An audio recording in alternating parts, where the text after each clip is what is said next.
inarticulate human beings on the planet, especially when it comes to activating people's prey drive, which he's going to be touching on a little bit today. So get your notebooks out, be intentional about what you're here for today and what you're going to take away, and be engaged, and everybody get involved. So ask questions and get loud and give it up for Coach Burt. Thank you. What's up, guys? Love the space here. I like places of energy. They say that energy cannot be created, it can only be transferred. And what we're going to talk about today is we're going to I love these small sessions because I'm speaking at a conference, I think tomorrow, the next day in Scottsdale, it's 500 or 600 people. And I actually love small, intimate, where we can go deep, not shallow. And so this is your time. We got 3 hours. We talk about anything you want to talk about, but I'm going to just unpack some things. Jefferson is right. I have been coaching pretty much my whole life. I found my voice and calling real early in life, right? When I was 6 years old, I was actually playing Little League Baseball, and I had a female baseball coach, which was really odd. And my mom was a single mom who had me when she was 16 years old, and she used to take me down to the local baseball field where I would literally stay for hours and hours and hours while she was working 2 jobs. And we weren't, she doesn't like for me to say we were poor because it hurts her feelings, but we were poor, right? I didn't lack for anything, but we just didn't have a lot of money, so I would stay down at the baseball field, and it was a woman down there who said, son, one of these days when you grow up, you're going to be a great coach. And I started hearing this very early in life, right? My high school coach called me professor. He said, you're always thinking. You're always strategizing. At the end of practice every day, I would take the younger kids home with me, right? And I would just, on the way home, I'd pick a different kid every day, like a freshman, and I'd say, man, let me take you home today. Let me just talk to you. Let me coach you a little bit. Let me give you some guidance. So I was coaching people very, very early in life. And what that's really afforded me over the last 30 years is to really study what do the best people in the world do. And I've observed literally the best people in almost every industry you can imagine. And I just watch and I observe what makes this person the best. And we're actually doing a study right now, the top 3% in multiple industries, to see the 5 characteristics the top 3% of people have versus everybody else. And it's pretty interesting. When we measure people, what we do is we take a company and we say, give me your top performers. And then we test them on a test. They typically show very high in 5 categories. And then we say, let's test everybody else. And then we test everybody else and we see how they stack up versus the best. Right? And it's more scientific. It's like, well, you struggle in courage, or you struggle in connection, or you struggle in intrinsic motivation, or you struggle in boldness. There's key areas that once we know where you struggle, then we can coach you very specifically to that area, right? And it's more scientific than just guessing. So I started coaching, and it's so crazy because my greatest mentor was from Salt Lake City, and that was a guy named Dr. Stephen Covey. And the Covey Leadership Center. And so what's really freaky is when I come to Salt Lake City, like I can feel his presence in my life. Like he had such an impact on me when I was 18 years old. 7 Habits of Highly Effective People, Principle-Centered Leadership, First Things First. Like, man, that changed my life. So when I met Dr. Covey at 25 years old, I flew to Boston to meet him. I was a high school basketball coach. I was completely broke. I was so broke, I actually rented a room in a nursing home. They had extra beds in a nursing home, and they actually sold those beds at night. They sold the extra beds like you're going to a hotel. And I didn't know I was staying in a nursing home, but I was at a nursing home because I just didn't have a lot of money. And it cost money to go see him, and I didn't have a lot of money. But I had to go meet my mentor. I had to go see him. I had to go shake his hand. And they said, well, you can meet Dr. Covey, but if you want to have lunch with him, it's $1,000 extra, because that's what they do at these conferences, right? To get the VIP ticket, you got to pay more money. Well, I was a high school basketball coach. I didn't have $1,000 extra. And I told my mom, I'm like, man, if there's any way I could just meet this dude. Like, this is who I have studied for 7 years, from 18 to 25. Everything he's ever written, everything he's ever said, every video he ever made. In those days, it was a VHS videos, right? And I said, everything that dude has ever written, I've read. Okay, and my mom, who is relentless like me, that's kind of where I get it, is she figured out a way to find Dr. Covey's personal assistant, which was a girl named Julie McAllister. And my mom just kept going and kept going and kept going. And she basically found this woman and said, my son has been deeply impacted by Dr. Covey. Is there any way Dr. Covey could just say hi to him? Right? Could just, she's like, no, we don't do that. He's really busy. He's going to be speaking to this thing. It's got $1,000 extra. And my mom's like, man, we don't have it to give you. But if my son could just meet him, I think it would change his whole life. And so here's what she did. She said, I tell you what, when Dr. Covey comes out of that luncheon, I want your son to be sitting there waiting on him. We're going to pull them two in a room, just them, and we're going to let Dr. Covey spend just 5 or 10 minutes with him. Okay? So, man, I was so nervous. I was sweating. I had written my first or second book by that point, and I'm meeting this mentor of mine, and sure enough, here he comes. We walked back in this room, and he was so calm. And he had such a presence about him. You ever meet a person and just their mere presence changes your life? You ever been in the presence of a truly person that you believe was close to self-actualization? Which means they're operating at such a frequency, they have such a peace. I felt the same way when I met Wayne Dyer in Puerto Rico. They just emanate such an energy. You're so attracted to what they're doing that I just sat there, man. I just sat there and said, man, it's such a pleasure to meet you. You really changed my life over the last 7 years. And he basically said to me, man, you're going to do big things in the world. And he signed my book, and I spent a few minutes with my mentor, right? And it was just transformational. So every time I come to Salt Lake City, I'm reminded of the influence. If you don't know Dr. Covey's story, he impacted people for years and years and years. And then he retired at 79 years old. Only 3 months after his retirement, he was riding his bicycle in the mountains here in Utah, and he fell off his bike and he hit his head. And he went to the doctor, and they told him he was okay, but he wasn't okay. 3 months later, he died. Who was this? Dr. Stephen Covey. So he spent his whole life helping people. He retires, and he crashed his bike, hit his head, and 3 months later he was dead. Has 63 grandchildren. I mean, big family. Wow. And now I'm actually being coached by somebody that was a good friend of him. And here's what the coolest thing in the world is. The guy coaching me now says, everything you saw, everything is advertised. He was that good. Yeah.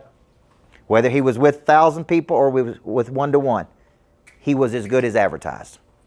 Right? And so when I'm here, I'm like, man, I can just feel that presence of having somebody in my life that really changed my whole life from 18 to 25. So at 18 years old, I decided I want to be a basketball coach. So I started coaching basketball, and I was a real young basketball coach, and that's when I started reading The 7 Habits of Highly Effective People. And I said, I'm going to use these habits of effective people, and I'm going to practice them. And then I'm going to teach my players these habits. So every player that played for me, we taught the 7 Habits of Highly Effective People. Imagine 14 years old, you're learning these things. Habits of successful people, how to bounce back, grit, toughness. How to just keep going over and over and over, how to just keep coming. So 18 to 25 was a really powerful time in my life because I was really building my philosophy about how to build people.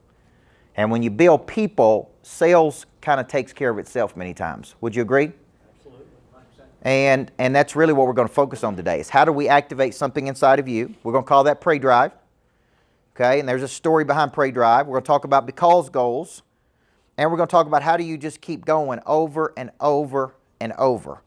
Okay, because one of the things I started to learn when I was coaching was that Dr. Covey taught me was that people are made up of 4 parts. A body that's physical. Okay. A mind that's mental. A heart that's emotional. And a spirit that's spiritual. Those are all 4 parts of our nature. Okay, now let me take that and break it down. Can a person be somewhere physically but not be there mentally? Yes. Could you go out there every single day, knock on doors, come to this office, go out into the marketplace? Could you be there physically but not be there with your heart? Yes. Yeah. Could you be there but not be there with your confidence? Yes. See, what I was learning was that it didn't matter how much knowledge you had, that's the mind, or how much skill you actually had, because I know lots of people who are very talented and have a lot of potential, but they can't seem to have the drive to go get it. So they can have the knowledge and the skill and not have the heart, the drive, the pray drive. They can have skill with no confidence. Okay? And what good is it to have knowledge, skill, and desire with no confidence? What good is it to have confidence with no skill? We call that arrogance, by the way. It's when you think you're a lot better than what you really are. In a natural world, you would go to work on all four parts of your nature. Knowledge for the mind, skill for the body, desire for the heart, confidence for the spirit. And in an ideal world, you're attracting people to you versus having to sell other people things. Money changes hands when problems are solved. That's it. That's my whole sales philosophy. Right? Money is exchanged when a problem is solved. And there's really only two types of businesses. There's painkillers, and the painkillers, man, I'm sick and tired of being sick and tired. Okay? I'm sick of something. And you're going to solve that pain for me. Right? Or there's what's called a vitamin business, which is I'm already doing good, but you're going to help me do even better. I go to this real famous doctor in Houston to keep me healthy, and so I'm going to customize vitamins to my body and all that kind of thing. And a lot of people think it's expensive. It's only about $10,000 a year. But I've probably seen at least 4,000 to 5,000 people in the last year to 2 years. Have not got sick one time. People have cried on me, hugged me. Every person on my staff had COVID except me. I got to give credit where credit's due, man, and that's the guy keeping me healthy. And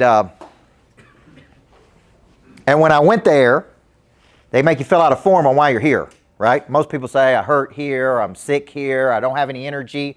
I want to find my superpower. And I go back there in the back, and the doctor said, man, we've never had anybody put that on here. I'm like, man, I'm trying to get to this freakish level up here.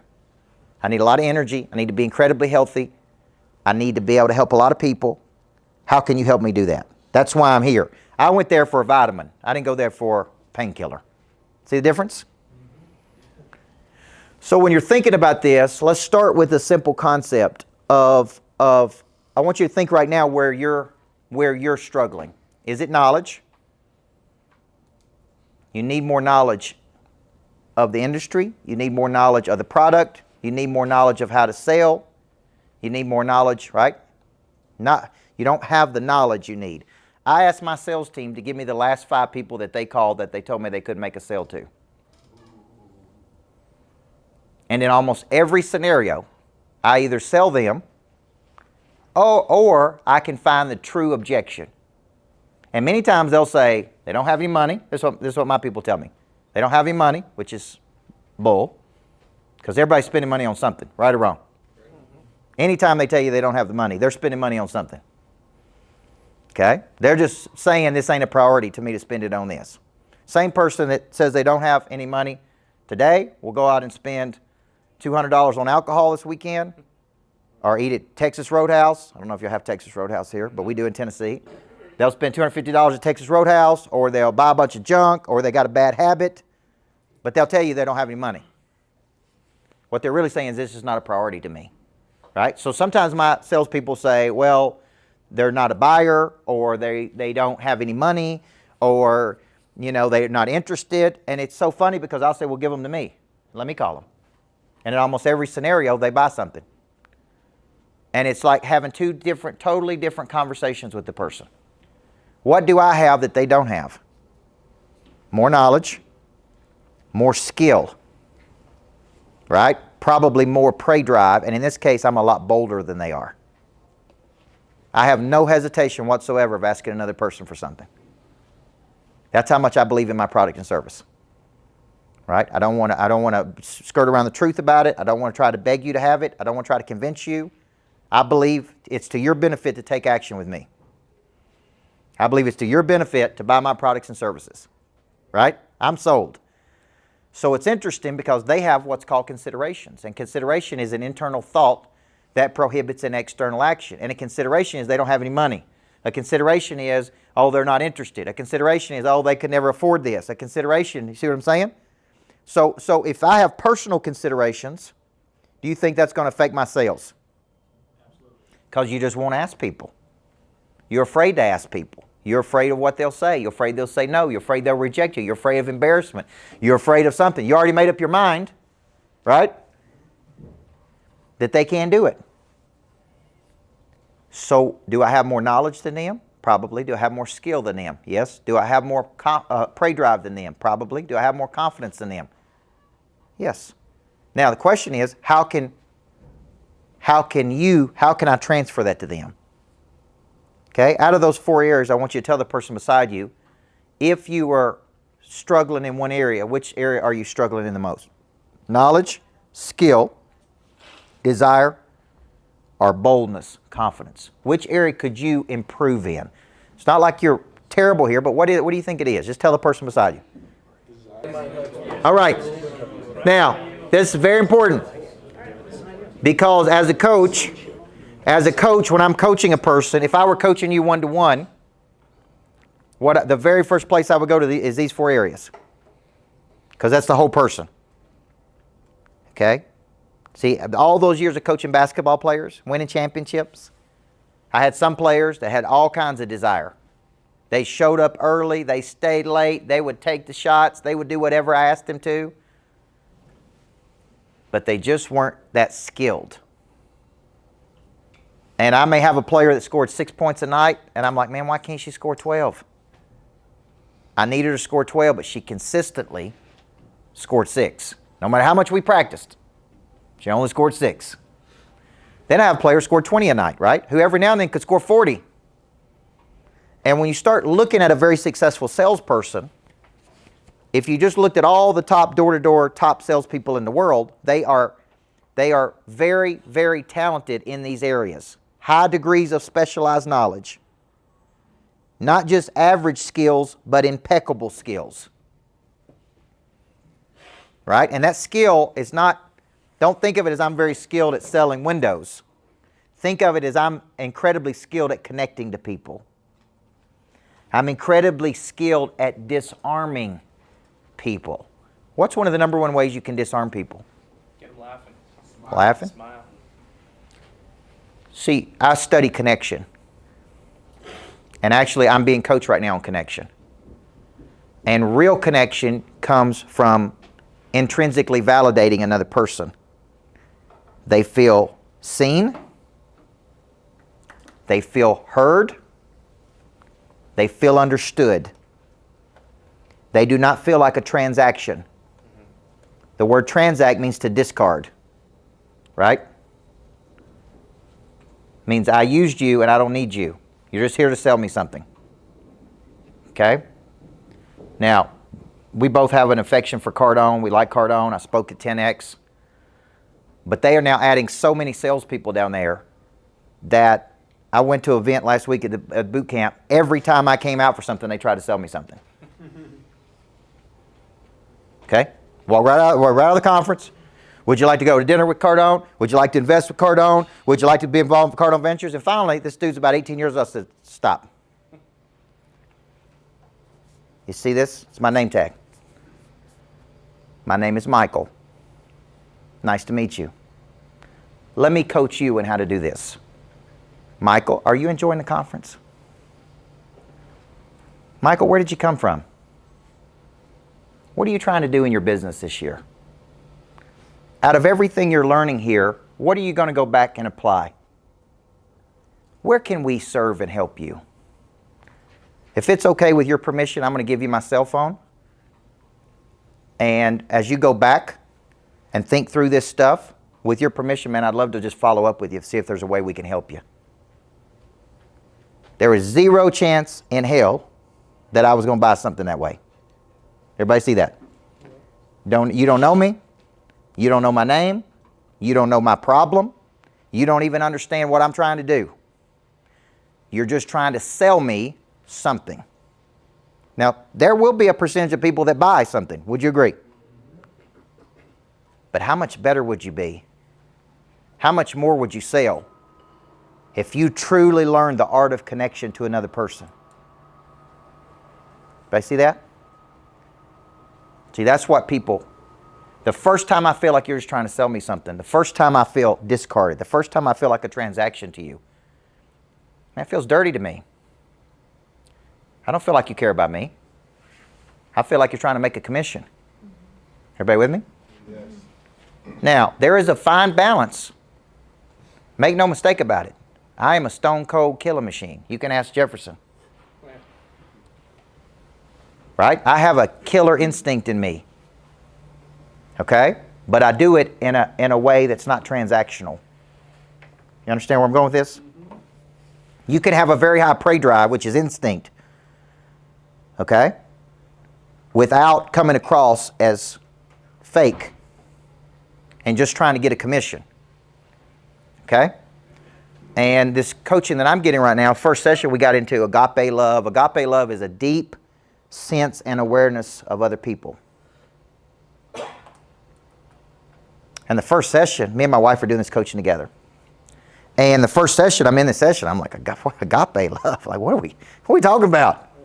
Like, it's going to be all touchy-feely? Like, I want him to teach me how we can go make some more money. How do we sell something? But my wife wanted to do it, so I'm going through it. This guy owns all the rights to Og Mandino's work, who wrote The Greatest Salesman in the World. And so I'm like, this guy's obviously good. He's coaching some of the best people in the world. Like, okay, I come back for session 2. Michael, we're going to work on intrinsic validation.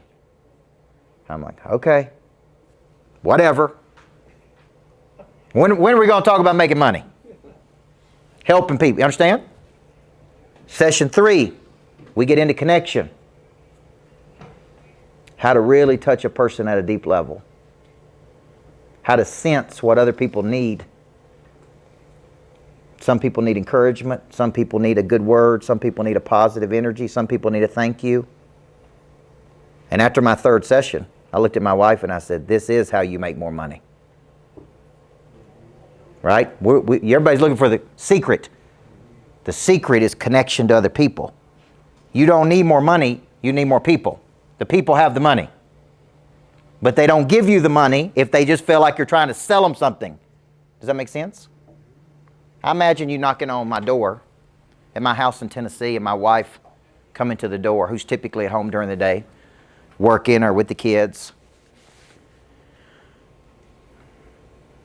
And you having a conversation with her. Miss Burt, how do you feel about your windows? What do you like about them, not like about them? See, when they built our house, they built this really expensive house and they put cheap windows in the house. Can you imagine a builder doing that?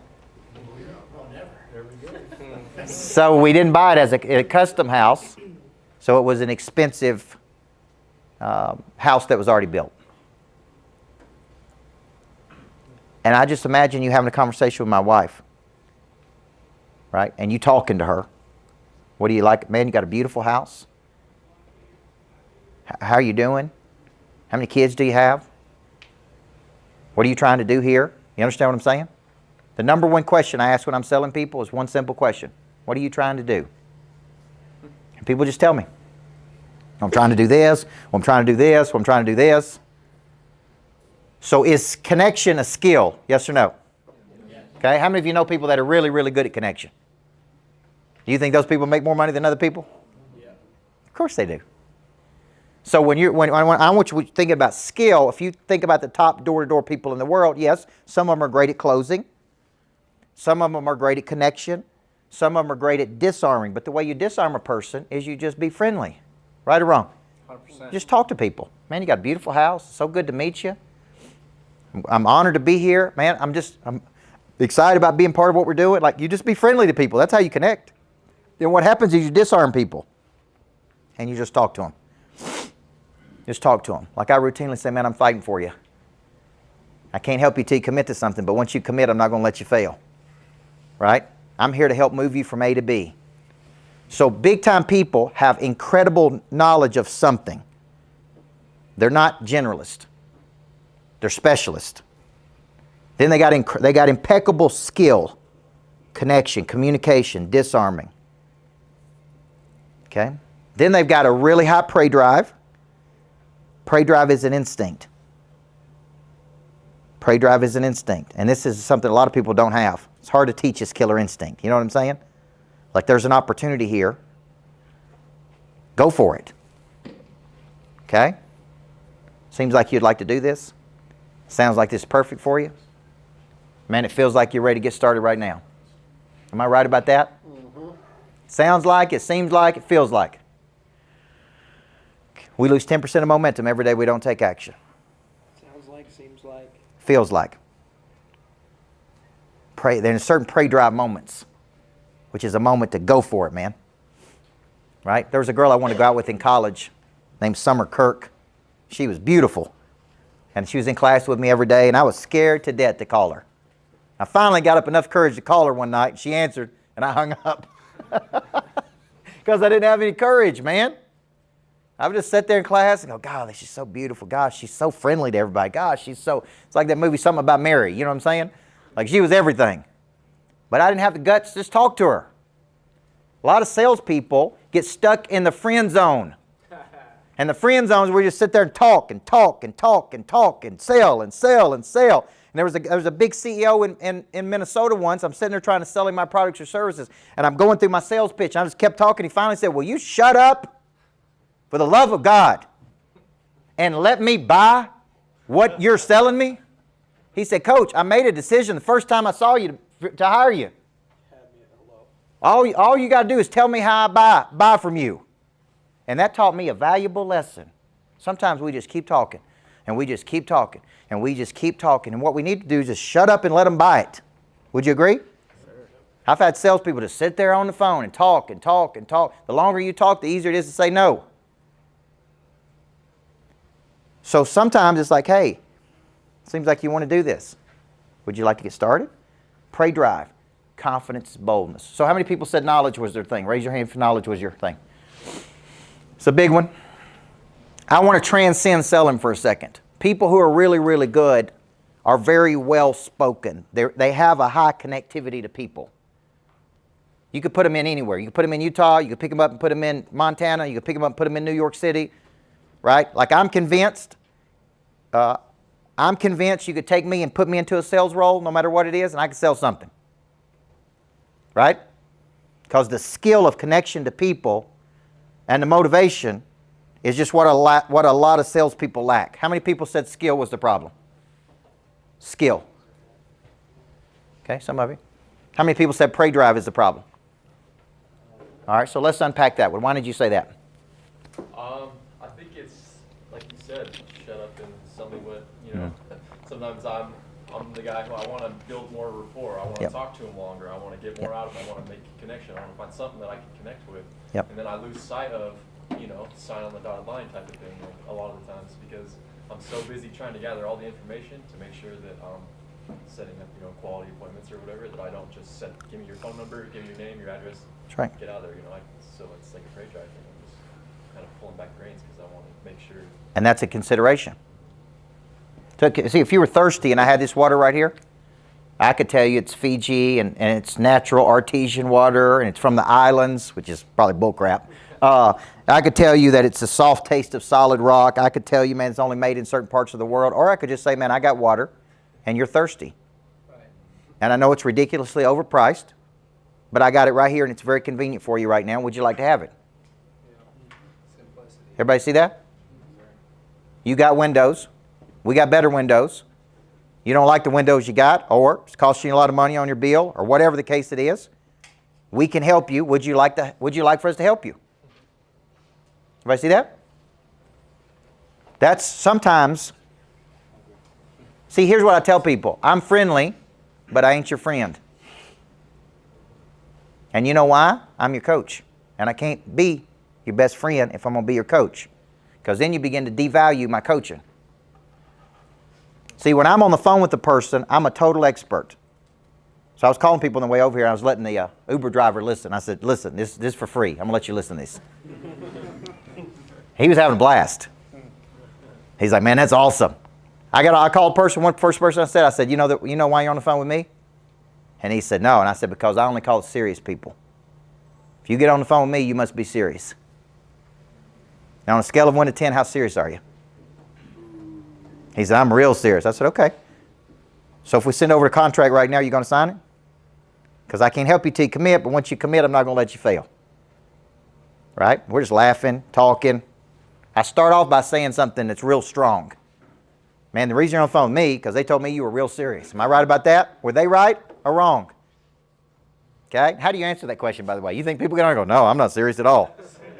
It's almost a question that you can't say, right? Well, if you're serious, serious people are bold. Serious people take action. Serious people are committed. Serious people say yes. Serious people take risk. So what would stop you from moving forward with me right now? Do you see that? Now, if you don't have skill and you do that, then you're going to come across as what? Arrogant.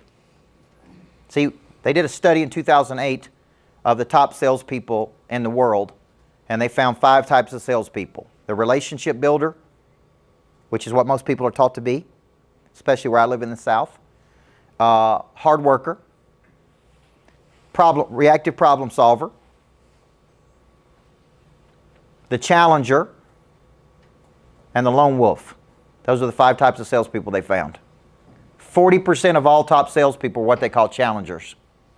And a challenger is an expert, right? So when somebody pushes back, okay, had a woman the other day, about to sign up for my coaching, and she says, my partner cheated on me. We have a house together. We got a lot of things going on together. So I said, I understand. I've been through a terrible breakup before. I've taken an engagement ring back before. I was depressed for 6 months when I was 25 years old. I 100% understand what you're going through right now. And I bet it sucks. Right?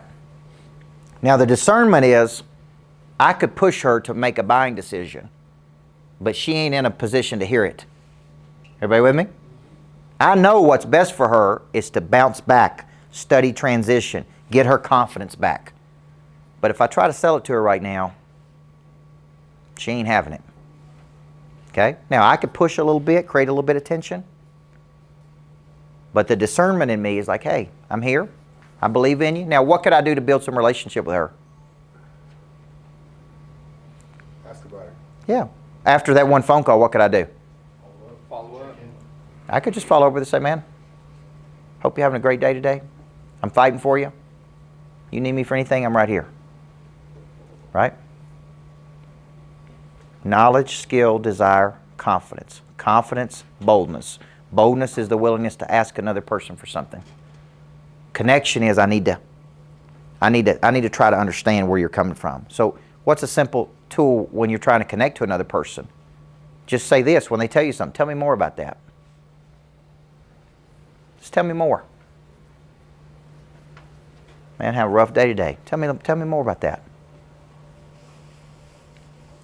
Because there's some days I have rough days. See, selling is not all technique. Technique is one part of selling. Skill. Connection is a part of selling. Having the boldness to ask is a part of selling.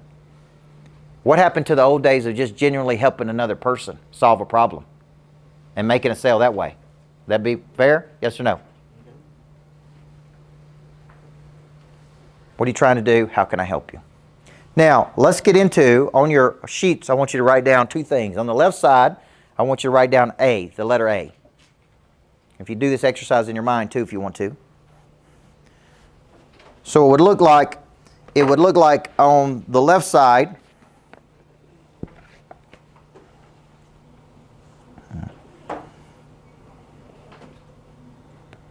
you just write down A. On the right side, I want you to write down B.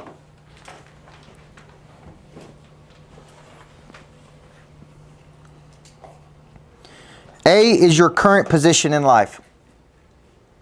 It's where you currently are. Okay, there's 2 types of people. There's what's called a strategic optimist.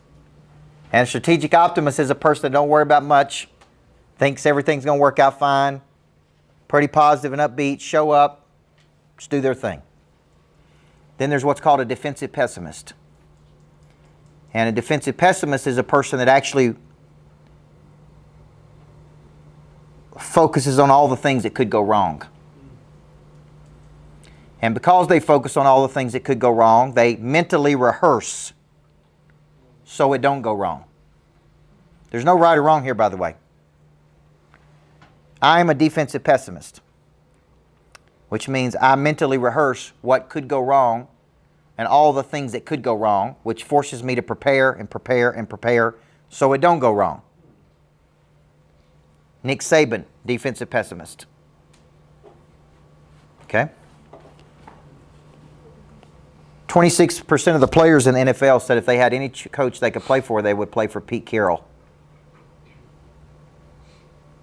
Because he looks like a player's coach. Smiling, upbeat, high-fiving, right?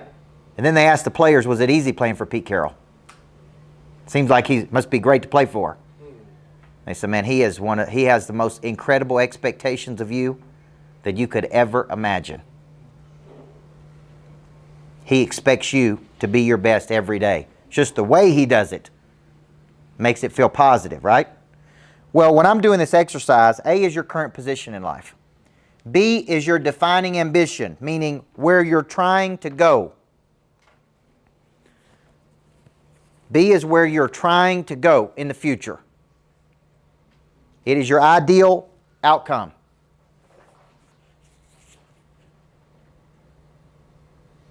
I do this exercise over and over and over. I write out all the things I don't like currently.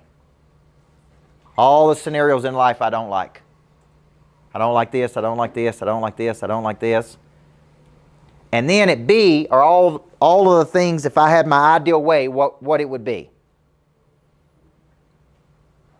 And they're big. And I earn this much income per year. And I fly private everywhere I go. And I get to spend this much time with my kids. And I get to do this. These are anything that I want is my B. I may have 100 Bs. Everybody see that? And when I wake up, I move toward my B. Now, who are the top producers in the room? Raise your hand if you're a top producer. Okay? Now, how many of you stay frustrated a lot as a top producer? There's a lot of frustration. All right? There's a book out there called The Gap and the Gain. See, the gap between where I am and where I want to be motivates me, drives me, right? That's why I get up every day. That's why I go get it. At the same time, it also frustrates me because I'm not there. And when you get there, you just move the goalpost. So a lot of times very successful people have a lot of anxiety. And they have anxiety because they never can get to where they're trying to go. The B is the ideal mental construct. So I get up and I move toward that B, and then I get there and it's like, okay, I'm bored now. Now I move the B. Now I got to go here. So I'm in this constant state. So the gap in the gain says this: there'll always be a gap in your life between where you are and where you would like to be. By the way, where you would like to be is a mental construct. Everybody see that? The guy told me Michael Jordan had a place in Park City. Michael Jordan's worth $2 billion, $2 billion. And you may say, man, if I was worth $2 billion, I'd be 100% happy. Well, if you put him in a room with Jeff Bezos, Bezos is worth $200 billion. There's a significant gap between Jordan's wealth and Bezos' wealth. Jordan may be sitting there going, I've done nothing.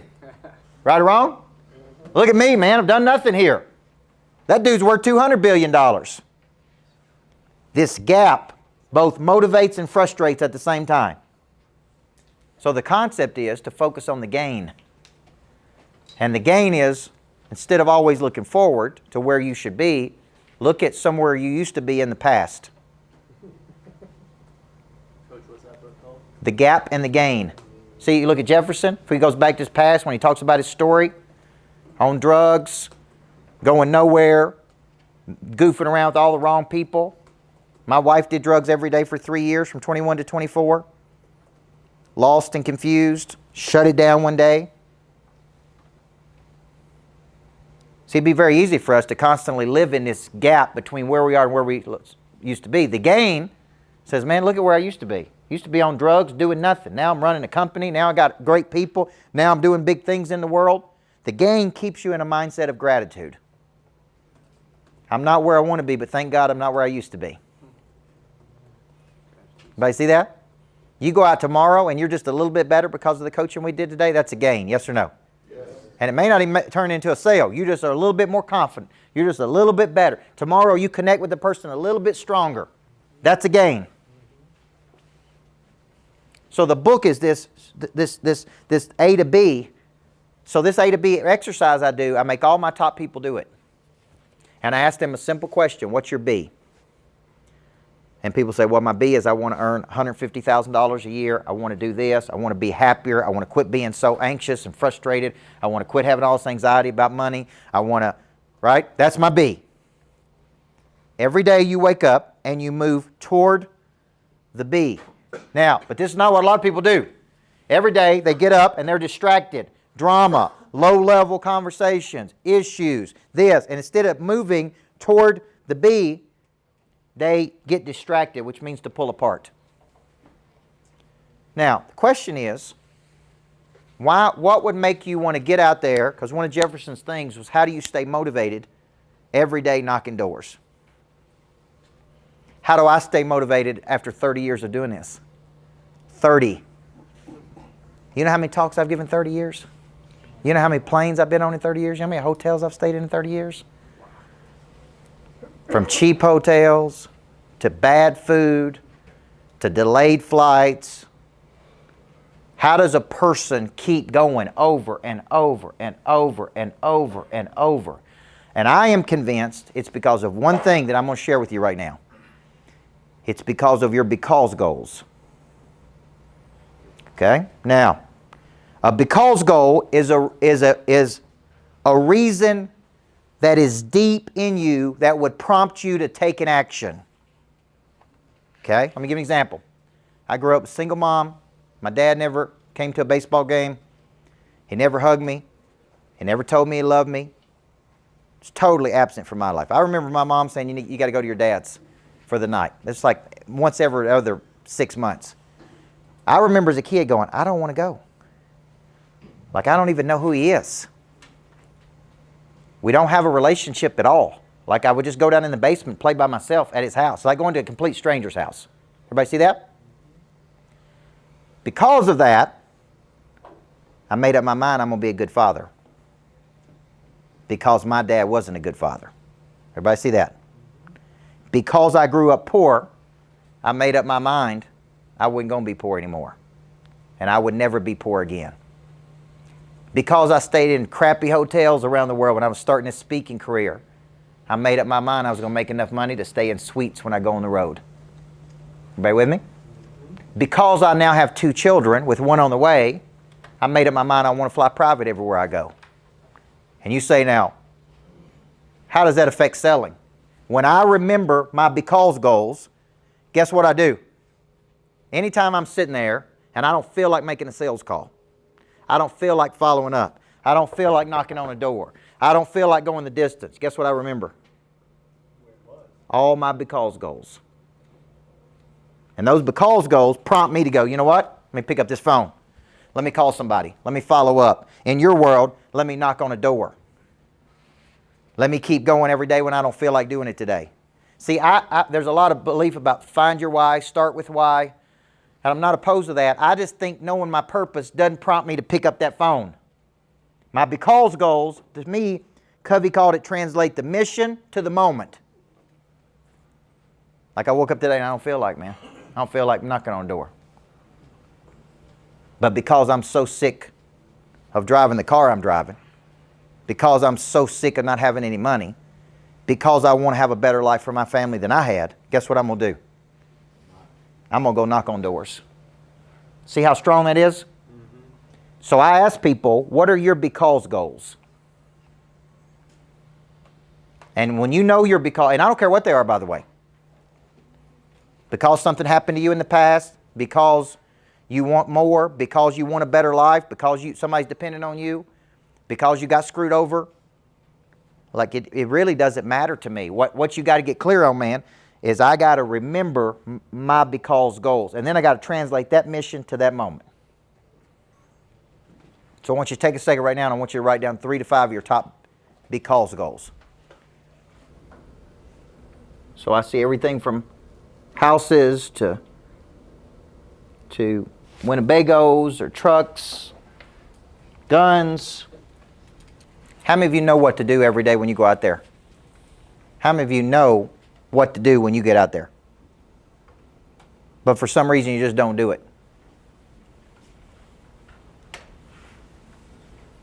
See, the word decide means to kill something off.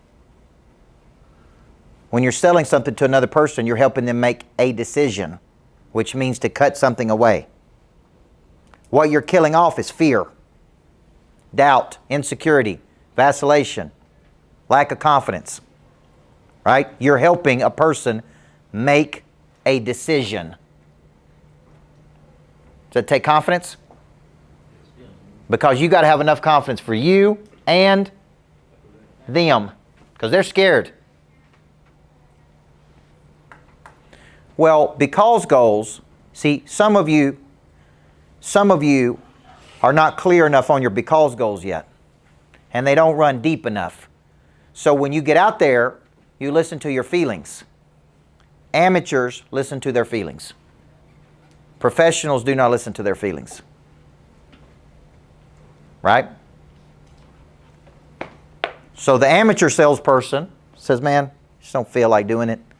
I don't feel like going. I just don't feel like doing it. The professional football player don't feel like getting hit that bad on Sunday. But they know how much they're getting paid to catch the football.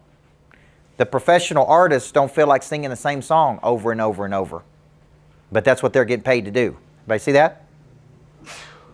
So when I think about my because goals, there's a direct correlation between these vision boards. I got a G-Wagon this year. It's $354,000. It was marked up. The sticker price was $172,000. $354,000. That's how much they can sell those things for. There's only 7,000 of them in the United States. And they're not making a V8 next year. They're only making hybrids. So the V8s are only going to be more valuable because they're going away. Everybody with me? So I get this G-Wagon, red interior. It's just bad, man. But remember, I grew up poor. And I'm like, man, what am I doing? What am I already had a Range Rover. Like, why do I need a G-Wagon? The Range Rover's nice. And the next day after I get it, I'm telling my wife, I'm like, what did I do yesterday? Like, why did I do that? Because once you go see it and get in it, it's like over. You know what I'm saying? Can you imagine trying to negotiate down a G-Wagon? Yeah. Can you imagine how silly you would look if you said, hey, can you knock $5,000 off this? No, we can't, because there's 5 more people who will buy it if you don't want it. We can't even keep them. They're there for a day. So I called my buddy on the way home who has all these expensive cars the next day, and I said, man, help me to understand this. He said, how do you feel when you step up into that G-Wagon and crank that engine? I said, I feel like a bad little dude. I said, you know how I feel? Unique. I feel special. I feel like right? I feel like somebody. Tim Grover, who wrote Relentless, you guys know Grover, called me and he said, man, just cranking the engine is awesome. You know what it does for me? It activates my prey drive. Does that make sense? Just turning the engine on activates my prey drive in some kind of way. Just driving it. You just feel different. Right?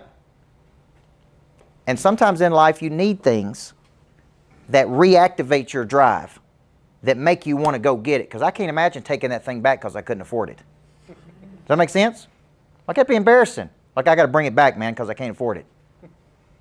So you know what that because goal? Always wanted to have something that nice. You know what that does? Make me pick up that phone and sell something. Make me call and connect with the person. Make me go deeper with the concept, even when I don't feel like it.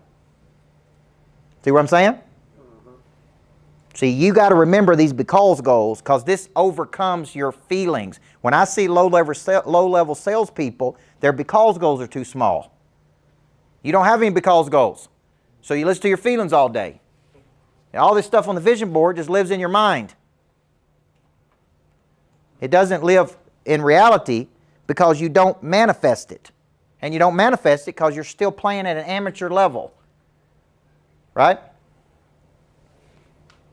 All right, I'll end this session on this. I'm doing a lot of work with Kevin Elko, psychologist at Alabama. Nick Saban, psychologist. He was with me yesterday at the lodge. He said, I'm going to bring a guy with me named John Dorenbos. Played in NFL, long snapper. When Dorenbos was under 10 years old, he watched his father walk into his house and kill his mother. And he saw it. And something triggered in him during that period of seeing that. And he said, man, I'm going to grow up and be somebody someday. And he went on to be, in the NFL, long snapper. While he was in the NFL, he was also on America's Got Talent, simultaneously while he was playing in the NFL.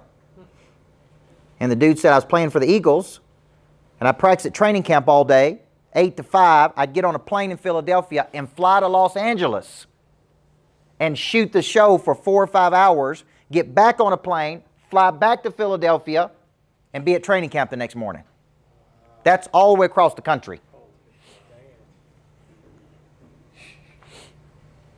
He's doing magic tricks. He's on there talking to them. So he gets right down to the end, and he's about to win. And the night they're going to do the finale in Vegas is the same night they're supposed to play the Dallas Cowboys. And he just looked at me and said, man, I can't do it. I have to go play this football game, so I'm not signing the papers. And he thinks he's just devastated because he's about to win America's Got Talent is what it is. He's about to win America's Got Talent. He's about to go on to be a star. He's about to change his whole life. He's going to get out of the NFL, and he can't sign the papers to do this because he's got a football game on that Saturday. He can't do both. He goes back to Philadelphia. They play the Cowboys. He doesn't win America's Got Talent. They trade him to another team, and as part of the deal, they force him to do a physical. When they did the physical, they found out he had a hole in his heart, that he was probably just a few days away from dying. They fixed the hole in his heart, right? He goes on to finish his football career.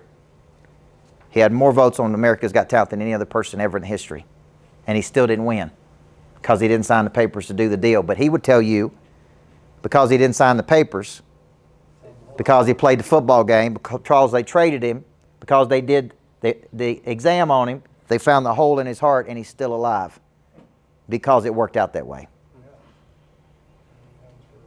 And so he come to my lodge yesterday, and I really didn't even know how big time of a dude he was. Like, he's on Ellen every other week.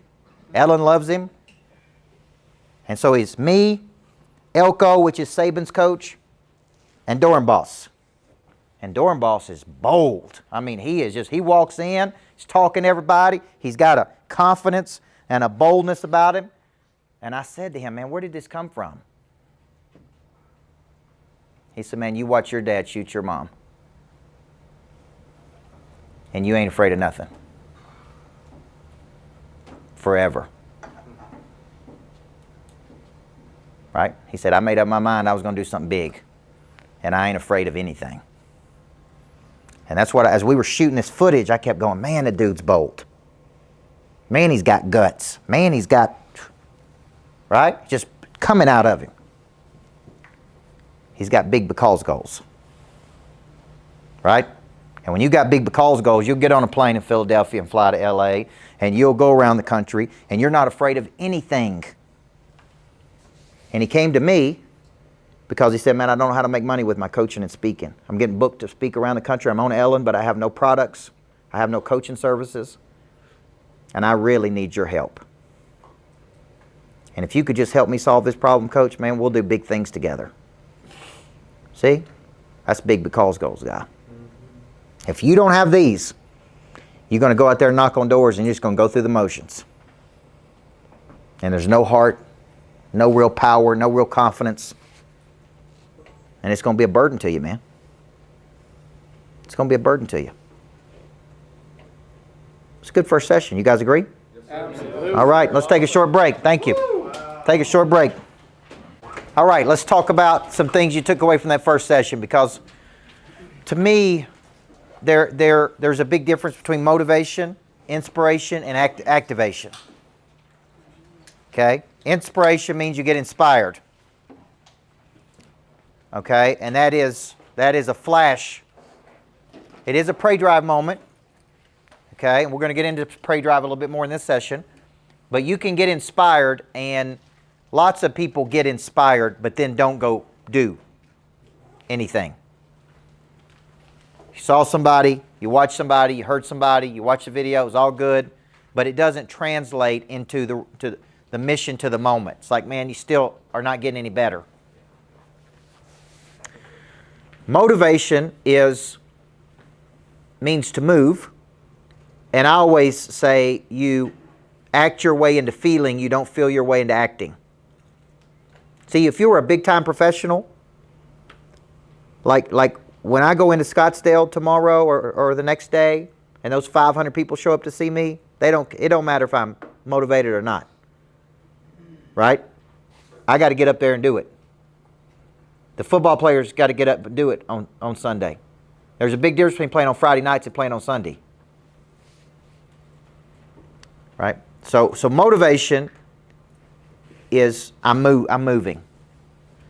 Activation is deeper inside of you, which is what my new book that I'm writing called Flip the Switch is about, which is how do I go deep with you and activate something so when I leave and go wherever I'm going next, this activated something inside of you. See, my wife that did drugs every day for 3 years, she came to one of my workshops. Her company paid $50 for her to come to one of my workshops on a book I wrote many years ago. She had never read a self-help book. See, something that day was activated inside of her. See, she's now writing her own books. She's now leading women. She's now doing other big things, right? So I didn't motivate her. I activated something inside of her that was dormant, was latent, undeveloped, untapped. Okay? I activated a pray drive. Okay? So that's what I'm trying to do. My work is more focused on how do I activate something deep inside of you that when I'm gone, some of you, Jefferson calls me 3 weeks from now and says, man, I don't know what happened to this dude or that girl, but man, you activated something inside of them that was coming alive. See, to me, the selling part is easy. There's money everywhere. There's more money been pumped into the United States in the last 12 months than ever. They have printed like 40 to 50% of all the money that has ever been circulated in the United States in the last 12 months. There is more money out there. It is literally everywhere. And it's just paper that is exchanged for value. But if you have this mindset that it's hard to get, I don't know who to call, I don't know what to do, I don't know. Like, to me, that part's easy. The hard part is how do I get up every day and go hit it every day? And how do I have that drive? And more importantly, we got in this conversation on the break, and you guys ask great questions. That's what I love about door-to-door people. If you don't know my relationship with door-to-door people, Sam Taggart hired me to be one of the main speakers at door-to-door a few years ago. And I had never done anything in the door-to-door industry. I told my team, I'm like, man, what are we going to do? What are we going to do? Like, I don't even know what to expect. I don't know if they have any money, don't have any money. Like I grew up and the only door-to-door experience I had was a company in Nashville called Southwestern that sold books door-to-door. Everybody see that? Like solar and windows and all roofing, all the stuff you guys do, it was totally foreign to me. So I had zero expectation when I came to Utah to do that event. And I didn't think I was very good. The way the stage was set up, and if you notice that year, it was me, Milet, Grover, and all the speakers had an edge about them. And it was because of the way the stage was set up with the lights, we on stage couldn't feel anybody's energy. If you remember, Milet was like pissed off the whole talk. He's like, why ain't you taking notes? Like, what's wrong with you? Well, it was because of the way the stage was set up, all the lights were on the speakers. I couldn't see anybody. And because there was such distance, I couldn't feel any of the energy back. So if you remember, Grover came out, then he walked back off stage and said, I'm going to come back out again. Y'all need to get up.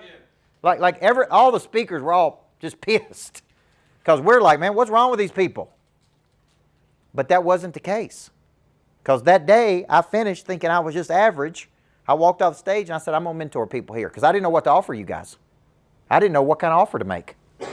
I literally had no idea what to sell you. Because I'd never worked with any door-to-door people. So I walked off the stage, and I remember Chelsea Colbreth, who's the president of my company at the time, I think, I said, man, I was terrible. 500 door-to-door people followed me over to the table to get involved in mentorship. 500, like, boom. And I'm like, where'd this come from? I'm like, man, I like these people. They're rabid, and they're tough, and they're right? Like, they're like me. They're hungry. And so, I fell in love with door-to-door people that day. I walked out there going, man, these are my people. I like these people. So, since then, man, I've been coaching all kinds of door-to-door people. Whether, I've coached Michael O'Donnell, I've been his coach, Jefferson's coach. Who else in the door-to-door industry, Fusel. I've coached a lot of people in the door-to-door industry, right? But there is something to be said about being a warrior, man, and just going out there into the wild every day and getting it and not knowing what to expect, right? You understand where I'm going with this? Mm-hmm. Like a lion and just going, I don't know what's going to happen, man, but I'm going out into the jungle. And I have a deep respect for that because so many people don't have that. Okay? So, and I'm convinced if you can sell door to door, you can sell anything. Like you really learn the skills you need to be great. So activation is what I'm trying to do with you is activate your prey drive. And some of you have, this is a new concept for you. Prey drive is prevalent in animals. An animal has a prey drive. P-R-E-Y-D-R-I-V-E. Okay? I heard this concept 3 years ago. It's the first time I'd ever heard it. I was at a workshop. Vietnam veteran was teaching the workshop, and he kept referring to prey drive. And I was sitting by my wife, and I'm like, man, what is he talking about? So I Googled it. Prey drive. Animals' instinct to stalk, capture, kill prey. That's prey drive. So I'm sitting there, I'm going, now this is interesting to me. Because I've been coaching since I was 15 years old. Now I'm 41. It's 20-some years of coaching. And I looked at my wife and I said, that's what I've been acting. I said, here's my exact words to her. Humans have a prey drive. It's a deep drive to pursue something. Not to stalk, capture, and kill prey. But to get up and freaking go get it. To see something that you want. In the mind. Right? Like all of this is in the mind. Right? I ask people, where does your imagination live? Like this house right here, this lives in your imagination. That's mine. Right? I love it. Here's the, You guys can come visit. here's the deal. Where's your boat? No, it's going to be. You go there in the mind before you go there in the body. All things are created twice. First mentally and then physically. So prey drive is the instinct to see something with the eyes, optically. Like I see something I want. Right? G-Wagon. I want it. House. I want it. Nicer car. I want it. Better life. I want it. Right? Not to ever have to worry about money for the rest of my life. I want it. That's right. That's what I'm saying. See, I want it. So the prey drive is this instinct, this killer instinct inside of me, right? but it has to be activated. And I observe a lot of people. I guarantee if I took Jefferson back there and the brothers, and I said, all right, tell me who here has got a lot of talent, but is missing the prey drive. And I guarantee they could say, hey, these four right here have all kinds of talent. They could make a fortune in the door-to-door industry. But they're missing this just pure drive to go get it every day. See, what good is it to have talent with no prey drive? Right? I played a young lady on my team when I was a basketball coach, and nobody could figure out why I played her. And there was a more talented kid on the team that sat on the bench the whole time. Right? And parents would come to me all the time like, man, why do you play that girl? She's not any good. Why aren't you playing that girl? She's so much better. And I would just sit there and listen. I'd say, we were out in California playing a game, running down the floor. Girl elbows this girl, knocks her front tooth out. The girl I play reached down and picked it up, ran it over to me and handed it to me. Said, here you go, coach. Went back out and started playing. I called them parents together. Said, hey, y'all been asking me for 3 or 4 weeks now why I play that girl. Said she got her front tooth knocked out right in the middle of the game. She picked it up, she brought it over to me and kept on playing. That's why I play her. I said she shows up every day. She does whatever I tell her to do. I got 100% trust in her. And she ain't even close to as talented as that other girl. But that other girl, man, I've tried every strategy I know to activate her drive, and I can't do it. Talent with no drive is of no value. Everybody see that? I would take an A in mindset and a B in talent any day over an A in talent and a B in mindset. See, this business is just getting up every day and how do I go get it again today? How do I go get it again today? I don't feel like it. It's all right. I'm not an amateur. Amateurs listen to their feelings.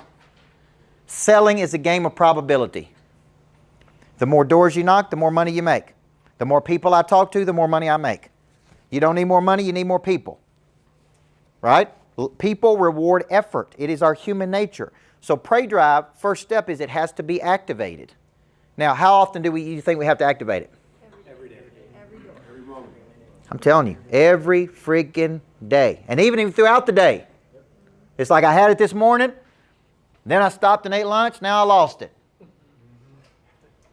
Right? If you study the animals in the jungle, every day they get up and go hunting. The tigers, the lions, every day they go get it. Every day. They have just enough food for the day. And then they wake up the next day and they go get it again. And they go get it again. See, what I learned as a basketball coach that I didn't know I was learning is that you could play on Tuesday night and win, get lazy and complacent on Wednesday and Thursday, and go out 3 days later and get beat. And that was embarrassing. It's embarrassing to be in the newspapers and you got beat and you wasn't supposed to get beat and you didn't play hard. What I learned is that it all goes to zero at midnight.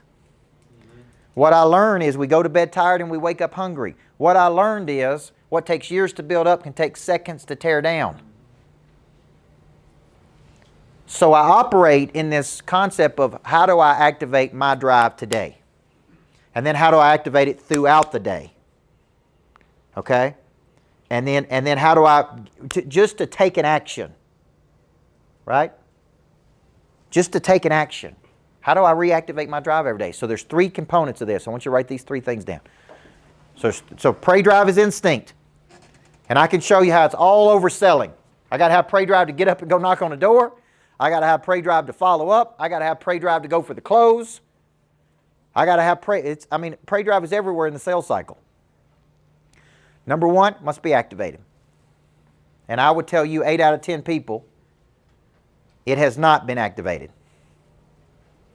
Or there is a whole nother level.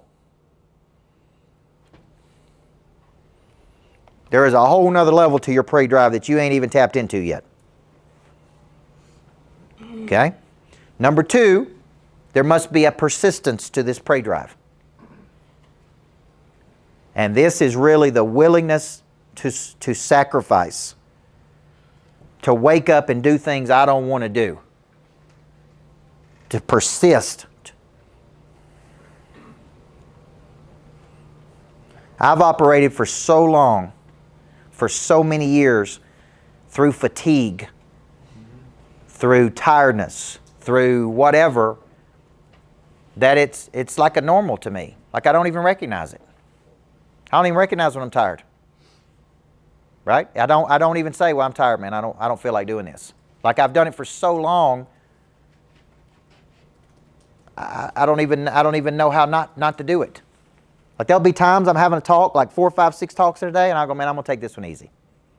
I'm not gonna put a bunch of energy into it. I'm just gonna kind of stay calm. And then I'll get in there and coach, and I just get so jacked up and say, I don't even know how not to do it.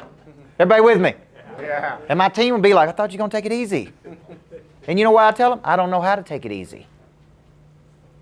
I've done it for so long at such a level, I don't even know how to bring it down. That's persistence. Long obedience in the same direction. Every day, just doing it and doing it and doing it. Even when I don't feel like it, just doing it. And then over time, that becomes your new normal. Right? Ever how many doors you knock on a day, it just becomes your new normal. I got a new sales guy on my team, came from AT&T, and he cold call people, and he'll get a sale, and then he'll get up and go talk to people and walk around, tell them about the sale he made. I'm like, what are you doing, man? Go get another one. He's like, man, AT&T, once we hit our quota for the day, we shut it down. Wow. I'm like, you ain't at AT&T anymore, brother. In my office, when we get a sale, we go get another one. And when we hit our daily quota, we try to bust through that quota. His wife came to me the other night at one of our events. She pulled me to the side. She said, man, my husband has never had somebody push him like you do. She said, I just want to thank you because my husband has so much talent, but he's never had somebody up in his face like this.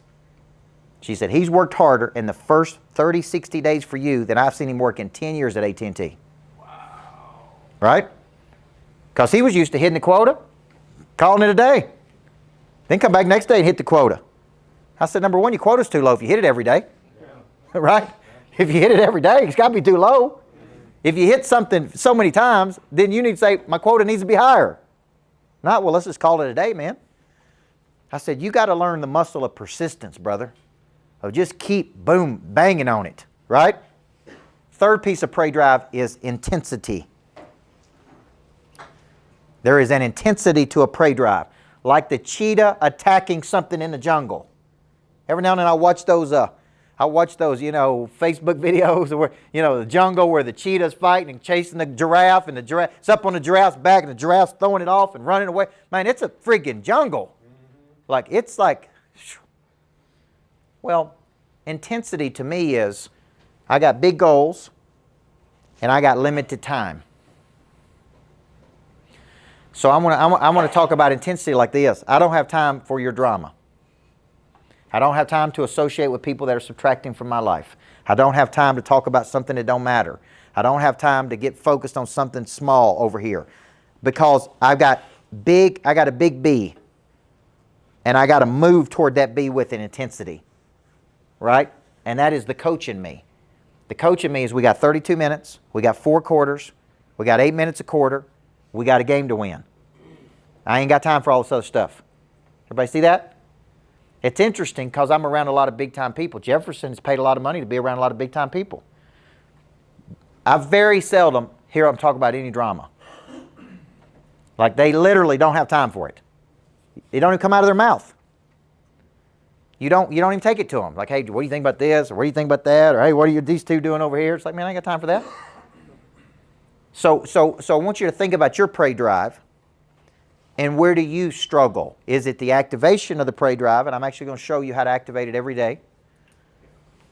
Is it the persistence of the prey drive? Or is it your intensity of the prey drive? Okay? So just tell the person beside you. Activation, persistence, and where do you struggle out of those 3? Take a second and tell them right now. Activation, persistence, intensity. You having fun? Good. What's that ring from? That's one of my championship rings when I was a coach. It's actually my favorite team. That was my favorite. That team was 38-3. 30 and 3, wow. Yep. And just a reminder to me of how much work we put in, how much time, sacrifice. You know, good memories. Now I'm gonna throw a wrinkle in this just a little bit.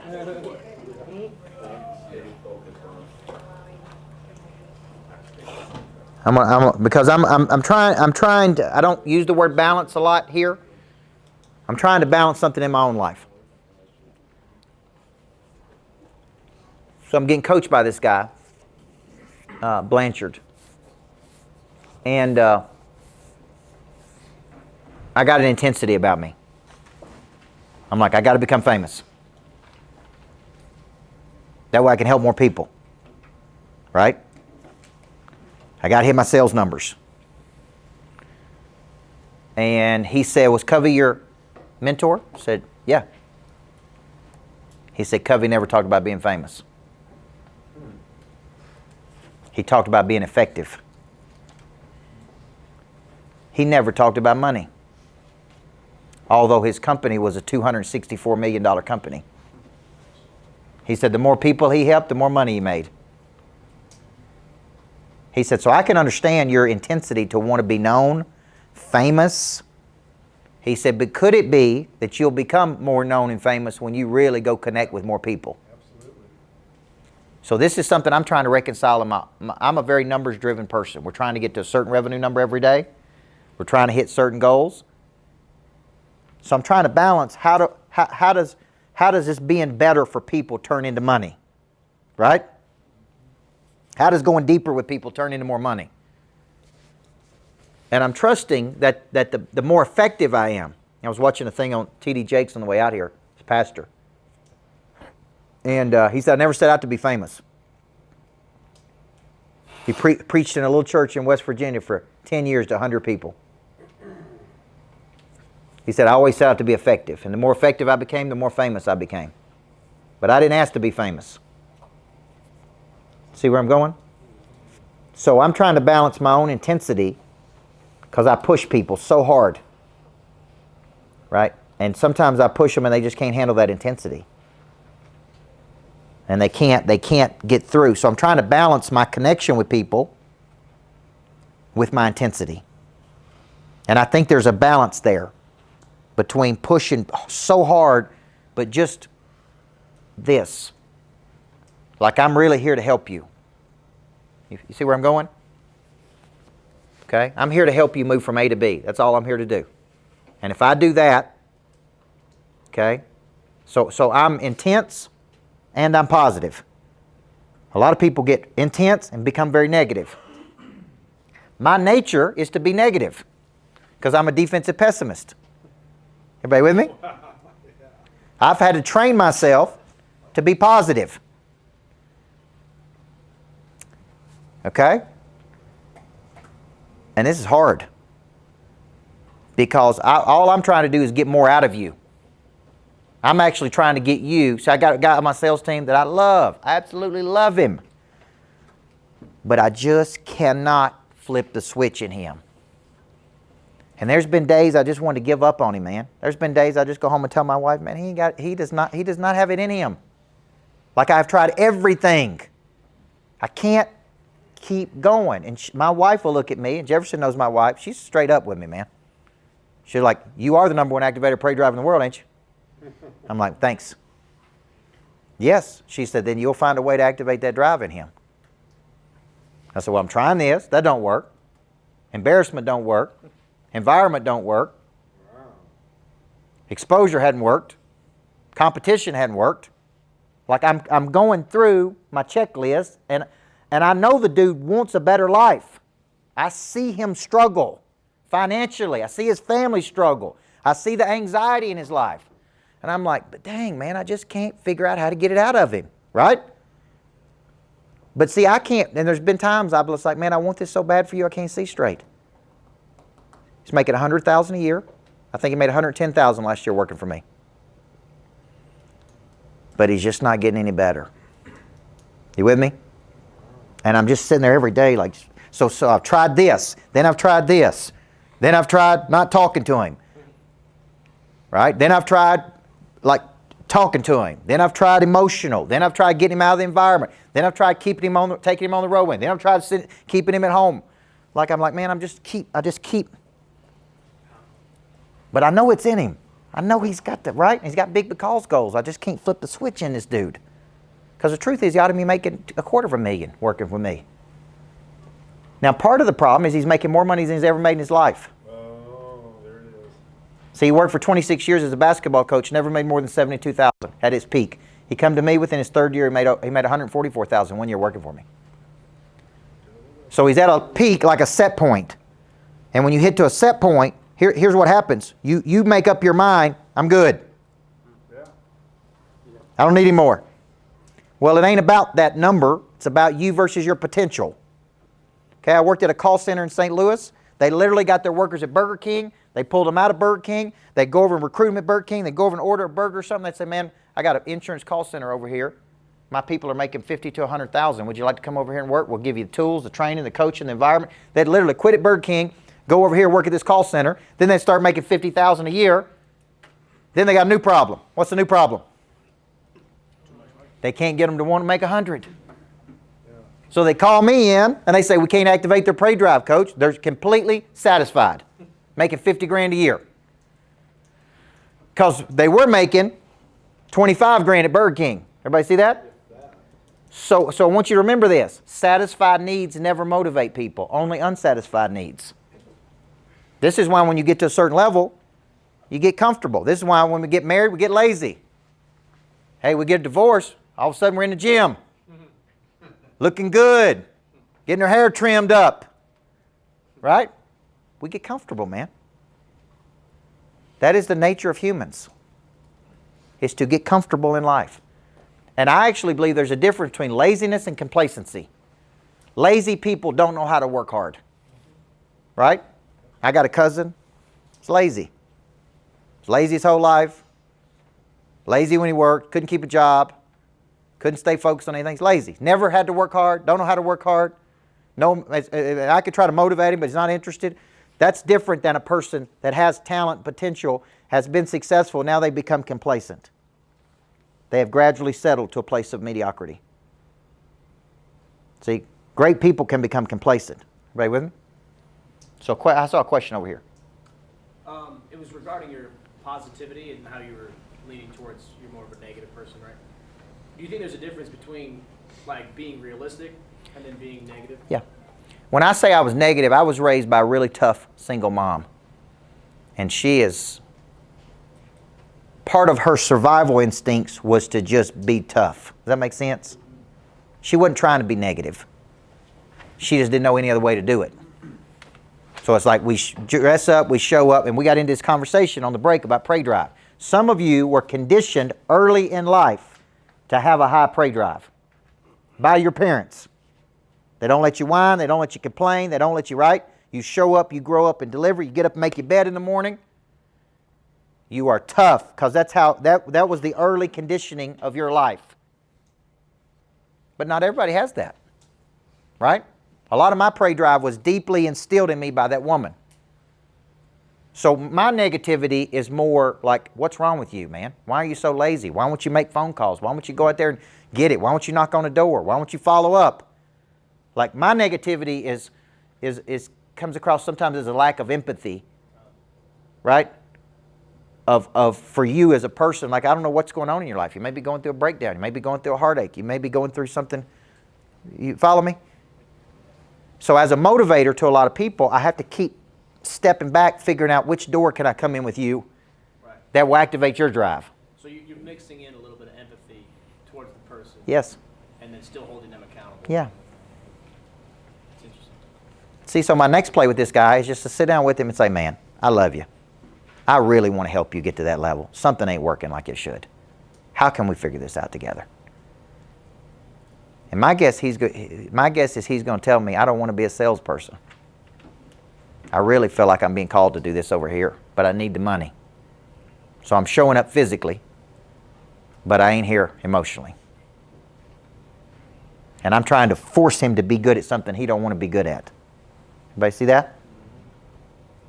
And there's only so good you can be when you don't really want to be there. So how many of you think that activation is your primary struggle with prey drive? Every day.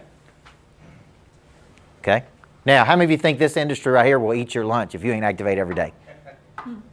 This is an industry, man, that's got no sympathy for you. Right? It's brutal. It's brutal. How many of you think persistence is the problem? The ability to just do it and do it and do it and do it. How many of you think intensity is the problem? Okay? Now, the reason I like to do this is because it gives us research. So the question becomes, okay, this is what Elko would tell me, Saban psychologist, is that once you have identified the missing structure, then that's what you focus on until that missing structure improves. So if I figure out that, hey, man, I struggle to activate my prey drive every day, for the next 30 days, all I'm going to do is try to figure out how to activate it every day. If I struggle with persistence, I'm going to focus on persistence, doing things I don't want to do every day for 30 days. There was a guy in the book Atomic Habits that got up every morning and went to the gym. But he only stayed for 5 minutes. He did one exercise. Then he got in his car and he went home. The guy who wrote the book Atomic Habits actually said this was a good thing. Because it takes effort to get up in the morning when you don't feel like it, get dressed, and drive to the gym. And the first habit is just getting up and going there. He's actually building a habit because he could get up every day and go, but he just wouldn't stay. Well, how many people wanting to get up can go? So his argument is, over time, if he keeps this habit up, he'll extend the 5 minutes to 10 minutes and do 2 exercises and 3 exercises and 4 exercises. The next thing you know, he is building a habit. Right? I owned a gym for a period of time, right? It's one of the worst investments I ever made. Because I really learned, Jefferson, how hard it is to get people coming to the gym. And I really learned, when it comes to persistence, you know what I really learned? You miss one day, and it makes it so easy not to go back a second day. You miss 2 days, you miss 3 days, and what happens? Then you start going, man, you know what? I just ain't going back. You build a different kind of habit. So at night, when I book the gym I go to now, it's called Rock Box. I box for 30 minutes, then you do high intensity cardio. I really love it. And I book it the night before for 5 a.m. If you cancel within 4 hours, they charge you $12. It's a $12 cancellation fee.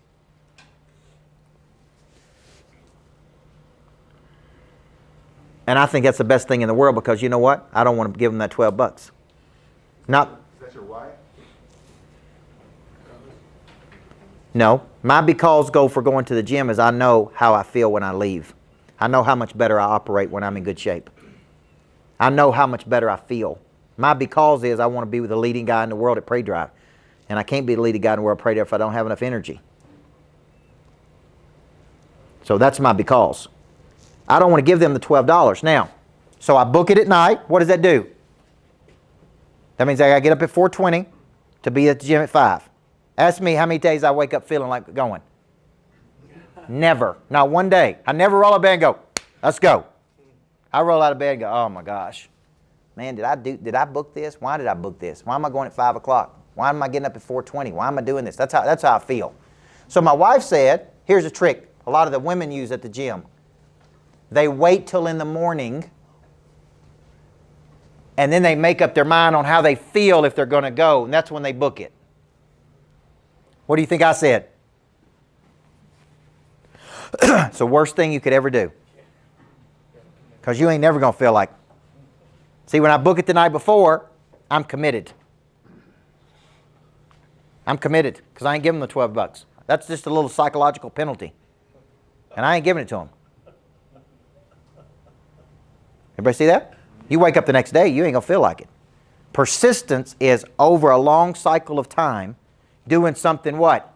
You don't want to do. Till you build the muscle where it's, I'm not listening to my feelings. I'm going to see this through to its conclusion. How many of you know people that start, fall off the wagon, feel guilty? Start, fall off the wagon, feel guilty. Okay. That's his cycle. Activation, persistence, intensity. Now, I'm going to show you one thing, and then we're going to take a break. How do you activate the prey drive every day? It's 4 parts of your nature. You need to activate it physically. Because physically activating your prey drive, anytime I'm on the road and my prey drive is not activated, I go down to the gym for 20 or 30 minutes. And I just get out and walk or move. See, me going in the morning to the gym activates the prey drive. Everybody see that? Physically. Physically. And there's all kinds of physical things that happen in your body, the endorphins that are doing, the mind's thinking, it activates everything physically. Now, if you're going to be great at door knocking, do you think you got to get your mind ready for what your body's about to do? Yes or no? Yes. You got to get your body ready for it. You got to get your mind ready for it. So there's got to be a warm-up in the morning. It's like, all right, I'm going into battle. What do I got to do to go into battle day? I got to get my physical steps. So I wake up every morning. When I wake up, first thing I do is I listen to some kind of positive music. Typically, It's a Great Day to Be Alive is a song I listen to. I may listen to Alex Aoni, Good Morning. Something positive. First thing. Because my mind wakes up what? Negative. My mind wakes up and is like, who's going to be a bozo today? Because somebody is. And I'm going to get an email from somebody that's acting stupid. Somebody's mad about something.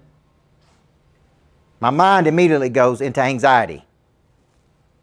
And I go, nope. I physically do this, by the way. When my mind goes negative first thing in the morning, I go, nope, staying in creation mode. Nope, I'm not going there, staying in creation. Nope, I'm not doing it, staying in creation mode. When I'm creating is when I'm in my best. I'm not going negative today. How many of you wake up in the morning with anxiety? So I'll be honest, about money, about problems, about issues, about something. You got anxiety when you wake up. You need a little mental trick, and here's mine is, I just chop it, boom, chop it. I ain't going there, staying in creation mode. Listen to something positive. Then I get in the car and I ride to the gym. Get dressed, ride to the gym, which is 15 minutes. I listen to something on faith because I'm a faith-based person. So I typically listen to a 15-minute sermon on my way to the gym. Right? I'm getting my mindset. I'm in the game, not the gap. I'm living in the game, not the gap. Chopped it out, positive. Go to the gym, work out hard for 45 minutes. Okay? Push. I leave. I typically do a morning video. I don't feel like doing the video, but I do it. I go home. I spend time with my wife and my kids for about 45 minutes. Put the phone down, and I just sit there and play with my son, my daughter. We talk. We have breakfast together. We just relax. That feeds my heart. So now I've fed my body. I fed my spirit. I fed my heart. Then my family goes to school. And then as I'm getting dressed, I listen to something on business. That activates my mind. Now look at what I've done. By 8 a.m., body, mind, heart, spirit.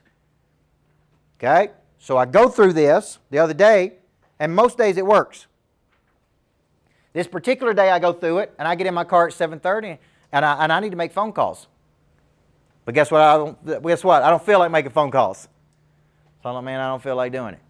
I got to call this person. I don't feel like calling them. I got to call this person. I don't feel like doing it. Anytime I don't feel like it, remember this saying, I act my way into feeling. I don't feel my way into acting. So what do I do? When I'm in doubt, what do? I pick up the phone and call somebody. I take an action. And sometimes it's my current clients. Hey, man, just want to talk to you and tell you you're doing a great job. I'm proud of you. That morning, when I made that first phone call, the woman on the other side was so positive, so excited to talk to me, activated my prey drive. I'm like, boom, that's why we do this. Let's get back to them because goals. I wake up just like you do. Just because I've written 17 books on motivation and personal growth and all this stuff does not mean I wake up motivated. I wake up tired, mad, frustrated. I'm a high D, so I'm angry. High Ds are always angry because they're trying to get somewhere. They're not mad at people, they're mad at their situation. Everybody follow me? So I wake up just like you. I'm not knocking on doors, but I'm picking up the phone and calling people and selling people and following up and trying to close people and trying to help people. So I wake up demotivated. Okay? When I go to the gym, people I don't talk to anybody at the gym. They probably think I'm rude or mean or something. Because one girl come up to me the other day, she said, man, do you not talk to people? Like, I thought that's what you did for a living. I said, not in the gym, I don't. Because I'm trying to activate my prey drive. It is not activated yet. I'm going to the gym to try to activate it. See what I'm saying? Now, after I get into a flow and rhythm, so anytime I'm in doubt, anytime I don't feel like it, what do? I take an action. So I wake up deactivated, and this routine activates it. Now, let's say you go out and knock on doors, and you stop and take a break for lunch, and then, man, I just don't feel like it. What could I do? Takes an action. Change my energy. Move. Do something. Watch a video for 5 minutes. Do whatever you got to do to reactivate your prey drive versus waste the afternoon, which is what most people do. Doing nothing because I don't feel like it. Never underestimate the need to reactivate your prey drive over and over and over and over and over. Some of you just don't know how to activate it. So you go long cycles of time and it's deactivated, man. The greats win. What do they do after they win? Win again. They go right back and try to win again. They don't win and relax. They win and go, all right, let's build some momentum. Let's go get another one. Set the bar high. Let's go get another one. Let's go get another one. Let's go get another one. Let's go get another one. I ain't finished. One more. Let's do one more. That's what the greats do. So you got to make up your mind if you're going to make a decision to be average or be great. That's not a decision I can make for you. Now, let's stop there. Let's take a break. Does anybody have any questions from that session? 3 phases of prey drive. What would you say the number one thing to help activate the prey drive? Just take action, simply that? I think your prey drive is, although it's inside of you, it's typically activated by an external factor. Meaning I need to see something. I need to hear something. I need something. And a lot of times, think about a time in your life where you really got screwed over. And you had a lot of emotion. See, I used to think emotion came from passion. Real emotion comes from you when you feel like you've been done really wrong. And that passion can be used. So I love, like this weekend, speaking at this conference, is me and Grover. I love that. Because that's a competition to me. Right? I love going to speak at something and I'm the underdog. I'm the least known guy. Like it's me, Cardone, Bradley, Grover. I want people to go, who is that dude? Because I don't know him. Right? I actually want people to go, he was better than all of them. Right? When I spoke at 10X, I wanted to walk off that stage and people go, that dude is the real deal. And I don't even know who he is. I need some kind of competition. Does that make sense? Mm-hmm. I was a coach for so long. If I don't have a competition, I'll make one. And if you don't think Grover's thinking the exact same way I am, he's like, I ain't letting Burt show me up. See, we're competitors, friendly competitors. So it's like, I'm gonna outdo you. No, I'm gonna outdo you. No, I'm going to be better than you are. No, I'm going to connect with the audience better than you do. No, I'm going to sell more than you do. See what I mean? Like big time people need these things. So what I do when my prey drive is not activated is that it's not that I go looking for a fight, but I go looking for something. I go looking for just something that will activate that drive. And it could be, oh, you don't think I'm good enough. Thank you for that. Oh, you right? After I spoke at 10X, I was going to come back and speak at 10X again. I asked Cardone, why don't you invite me back? Man, it was good. And he said, well, we're inviting people more famous than you. I'm like, okay. Thank you. Here's what he said to me. It ain't about content. You got the best content, but it ain't about content. It's about just famous people. I'm like, okay. I understand. I'll just have my own conference. You ain't going to put me on your stage. I'll put myself on my own stage. I don't get offended. I'm just like, okay, thank you for that. See, when people slight me, I'm like, thank you. I needed that. Fuel for the fire. See, Michael Jordan was in a restaurant the night before they were going to play the Seattle Supersonics, And George Karl, the coach of the Supersonics, was in there. He didn't acknowledge Jordan. Jordan walked by his table, and George Karl knew he was in there, wouldn't look up and make eye contact with Jordan. Jordan just stopped. He's like, okay. The next night, he demolished Supersonics. All because Karl wouldn't say hi to him. Right? When you watch The Last Dance, Jordan talks about, I walked off the game, I walked off, and the dude wouldn't shake my hand. And I'll never forgot that he wouldn't shake my hand. Remember the year that the Pistons got beat and they walked off the floor and they wouldn't shake the hands of the Bulls? See, Jordan, they went back and they asked Jordan, was it really true? Did he not shake your hand? He's like, I don't know. Maybe it was, maybe it wasn't. He would actually make up things to activate his prey drive. Right? Like you looked at me the wrong way. I'm going to score 63 points because you looked at me the wrong way yesterday. That's how Jordan thought. Like it's one of the greatest examples of prey drive ever if you watch The Last Dance. He just continues to reactivate it again and again, typically by something somebody else did to him or didn't do. Yep. Or thinking about focus throughout this whole process, what's your bet? Because obviously there's a million things going mentally that you can take yourself, but as far as just like getting real focused, because you can only really complete shit with 100% Yep. intensity and mental, I guess, being there with focus. So what would you say is like one of your tips on focusing? Cal Newport talks about this in the book Deep Work, which is what he basically says is that people that create great things in the world have total, undistracted, focused time on something. Okay? And the argument is all everybody's doing today is shallow work. Right? The person that sits in a welding studio all day long and welds something to where it's just right and is focused on it for hours and hours and hours that creates something that's beautiful is doing the deep work. They're great.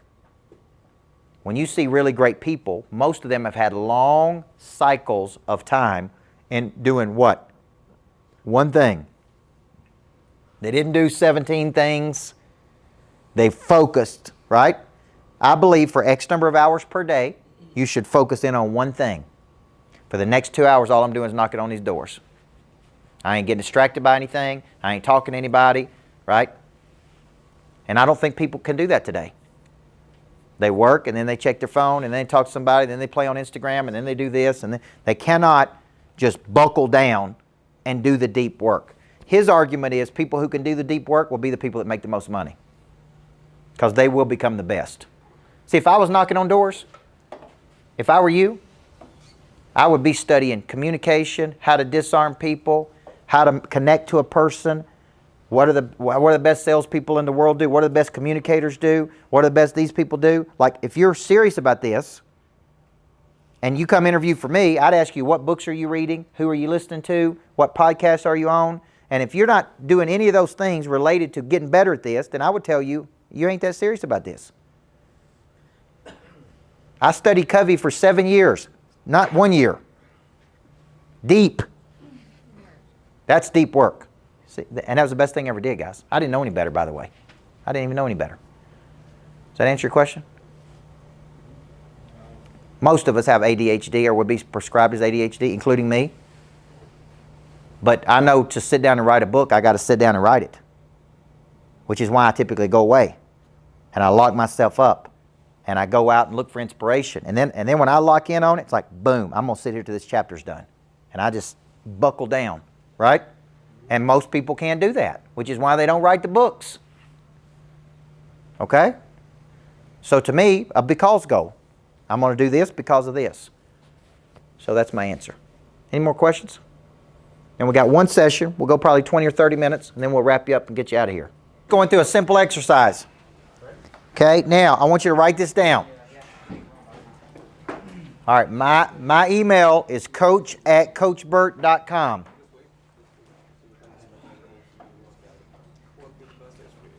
What was it? Okay, coach@coachburt.com. That's B-U-R-T, as in tiger. Coachburt.com. Okay, some of you have asked about coaching programs. I have programs that start at $199 per month, and that actually gets you a weekly session with me in a group setting through Monster Producer, and you get my online academy, full access to my online academy, which we have put into a curriculum base. And I cover Prey Drive, explanation of value, generation of leads, follow-up, conversion, referrals, person of interest, all of my content. I probably have more content on Lightspeed than any other Lightspeed client in the world because I create it. Every boot camp I do goes to my online academy. Okay, so when I do a live boot camp in Tennessee, like I just did one on Prey Drive, that immediately is uploaded to that online academy, and you have access to that if you're in there. So it's $199 per month. Okay, if you're interested in that, then email me, coach@coachburt.com. We'll get you set up. It's a 30-minute session each week in a group with me, live, because I do believe in the power of reactivating that drive every single week. That's why I set it up on a weekly basis. Then you got the online academy to train, and training is not something you did, something you do. And if you don't make more than $200 a month with what I'm teaching you, something's bad wrong. Okay? Now, we have obviously other programs. I do one-day boot camps, two-day boot camps. There's all kinds of things I do there in Tennessee. Some of you have been to my lodge, and I do a lot of those there, which is one of my favorite places. I do couples retreats with me and my wife, which are really powerful, about getting on the same page, doing something big. My wife wrote a book called Living with a Monster, which is about how you live with just an obsessed dude like me, and how do you have a good marriage when you're married to somebody who's, you know, made like I am, going, traveling, doing big things in the world. So if there's a way I can help you, just email me. If that program's not right for you, we'll do discovery with you, and I may say, man, you need to come to this. You need to come to this. This is what can really help you. I do have a new coach, a new mental coach, that does nothing but focus on unblocking people who are blocked on something. He is a drummer for Little Big Town, the country music band, and he was stabbed in a bar one night in the leg, in his hand, in the stomach. It was very traumatic. He laid up in bed for 8 months. He had all these dreams and vision of becoming a famous drummer. And while he was there, he just mentally rehearsed. Then he got better. He went down to Broadway in Nashville, played every night for different bands, and then he interviewed and became the drummer for Little Big Town. But he specializes in unblocking people who have some kind of block from going to do something big. See, I don't coach on that. I coach you on how to do it, how to activate the Prey Drive, but then what happens, and Jefferson knows this because he's been around me, some people just can't go do it. And they can't because they're stuck somewhere. They had some kind of trauma, they had some kind of issue, they have some kind of belief, and so we actually opened a space in Nashville called the Mental Gym. And when I'm coaching people and I'm like, man, you need to get unblocked, I send them to the Mental Gym, and they go through about a 90-day series, and they get coached by Hubert. Hubert Payne is his name, and he coaches them through that blockage on what's keeping them from getting to the next level. So that may be an option for you. If you're hitting some kind of mental block, you can't get through it, you can't figure out why, could be that you just need to spend some time with him one-on-one. I don't do as much one-on-one coaching. When I do, it's very expensive, just because I coach so many people that I just don't do a lot of one-to-one.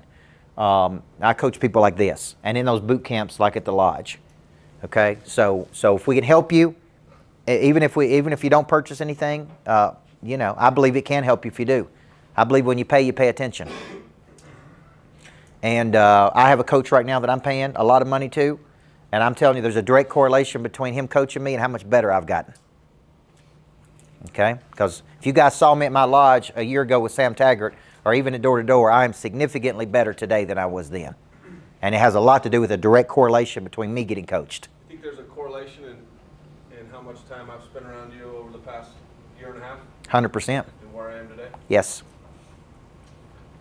Do you remember how I showed up when we first met? Yeah. At the dinner? In Idaho. Yeah. Yeah. Target. When I first met Jefferson, I did this thing in Idaho, literally out in the middle of nowhere. and he's quiet, shy, not kind of a quiet guy, but hungry. And he just sat across from me and asked questions, and I could tell he wanted to learn and grow, but it was still very much in its infancy, right? Like his switch was just being flipped. Then I watched over the last 2 years go from that person who was at the beginning of that hunger cycle to today, which has been a significant. I mean, I'm sure if you guys work around him, y'all have seen it. Wouldn't you agree? But he's been in the room, and there is no substitute for that. Everybody with me? Yeah. And 4 years ago, I got to see Coach speak for the first time at the 10X Growth Conference that you guys will have a chance to go to if you qualify. Yep. And I wanted to work with Coach, and I knew that I would work with Coach one day. Yep. But it was, my belief level wasn't quite there yet, that I was Yep. capable of it or that I was worthy of it yet. So it was, even 2 years ago when we actually first met, Yep. it was the beginning of that exposure for him of where I was at, but Yep. that was, that was still 2 years into my journey Yep. of trying to get better and get out of my comfort zone and put myself in the room with people that could help me. Yep. And then we were at a mastermind event that Coach was speaking at. Mhm. It gave me the opportunity to have kind of an intimate setting to get to meet him and now start to feel worthy. And then it's led to us being able to work together right. for the past 2 years. That's right. Yep. And now Jefferson's getting on some of those stages to get up and share his message. So I see people dabble. This is my observation over a lot of people. They dabble a little bit. Like they'll show up at something and then I don't see them, and then they'll come into my life for something. The people who are really doing big things that I've coached, I have typically had some association with them for 5 or more years. The people who are making the most money. They could teach this content, right? And that's really what Jefferson's done, is just immerse himself in it. So let me ask you a question. Is there a direct correlation between you immersing yourself into something and going deep in it, doing the deep work, and a correlation to your confidence and your income and everything? Would you say that's true? Yeah. Yeah. So that's, one of the activators of prey drive is exposure. I see something. Environment is an activator of prey drive. I'm around something, right? I'm in close proximity to something. Okay, and because of that, I get to see. I remember one day, to that point that Jefferson's making, I was working for a billionaire, and he was just an old country boy from Tennessee that just was a hustler. And I called him one day and I said, man, can I just come to work with you one day? I'm like, you ain't got to talk to me. You ain't got to look at me. You ain't got to have any conversation with me. I just want to watch you work for a day. And he's like, sure. And I literally just went there and sat there in the corner and just took my notepad and I just watched him. How does he talk to people? What does he say? How does he negotiate? How does he sell? I just observed all day long. He would do something and he'd say, hey, Michael, let me tell you what I'm doing. Let me tell you what I'm doing here. Had 12 different companies. And each of those companies, right? And he was a billionaire. And I just observed. Now, that is priceless, to be able to spend time just observing, right? So I'm doing this thing at my lodge. Jefferson's gone through Jeff Hoffman stuff, right? And I'm like, what's a creative way for me to go through that? So he founded Priceline. And I liked him, thought he's got great on scale. So I just said, I'm going to have him at the lodge. So I just called Brandon. I said, man, how much it costs for me to have him at the lodge? And he said, it costs this much. I said, okay. I said, I only ask one thing in negotiating with you. You give me 2 days at his boot camp. That's part of the deal. And then I said, better yet, how do we partner and I sell his boot camp? And we get a percentage of the money. He said, done deal. That's that easy. Everybody see that? So now we have a product. If you come to us and you say, I want to scale something, we say, man, we're going to put you in this explosive growth boot camp, right? And we're an affiliate. We get a percentage of that deal because we don't have a product on that. But I want to get in proximity to him. And the best way to get in proximity is just bring him to my own house. Everybody see that? Yeah. Right? Now, then I turn around and sold members to come to the house. So they really paid for it. That's how I think. How do I partner with a person and learn from them? How do we make money together? How do everybody I do boot camps with, I only pick people I want to do boot camps with that I personally want to learn from. Right? And then I go out and sell tickets to it, and other people pay for it. Isn't that a good, smart way to do it? Absolutely. So that's a way to do it. Now let's talk. I want to finish today with talking about talent. I suspect that 9 out of 10 people do not know what their true talent is. A talent in the Bible was worth $360,000 per talent. So if you had 2 talents, $720,000, 3 talents, over $1 million. So I ask myself, why ain't people making $360,000 with their talent? Why do you guys think it is? They don't know what it is. I ask people all over the world, what is your true talent? And what problem does it solve for me? And people give me very vague answers. Like what? What kind of answers do people get? What do you think people say to me? I like to cook. Good at cooking? Good people person? Hard worker? Got a lot of toughness and grit? See, I want you to think you have a very unique talent. That talent is used to solve a problem for another person. When you use your talent to solve a problem for another person, they pay you for that. Everybody see that?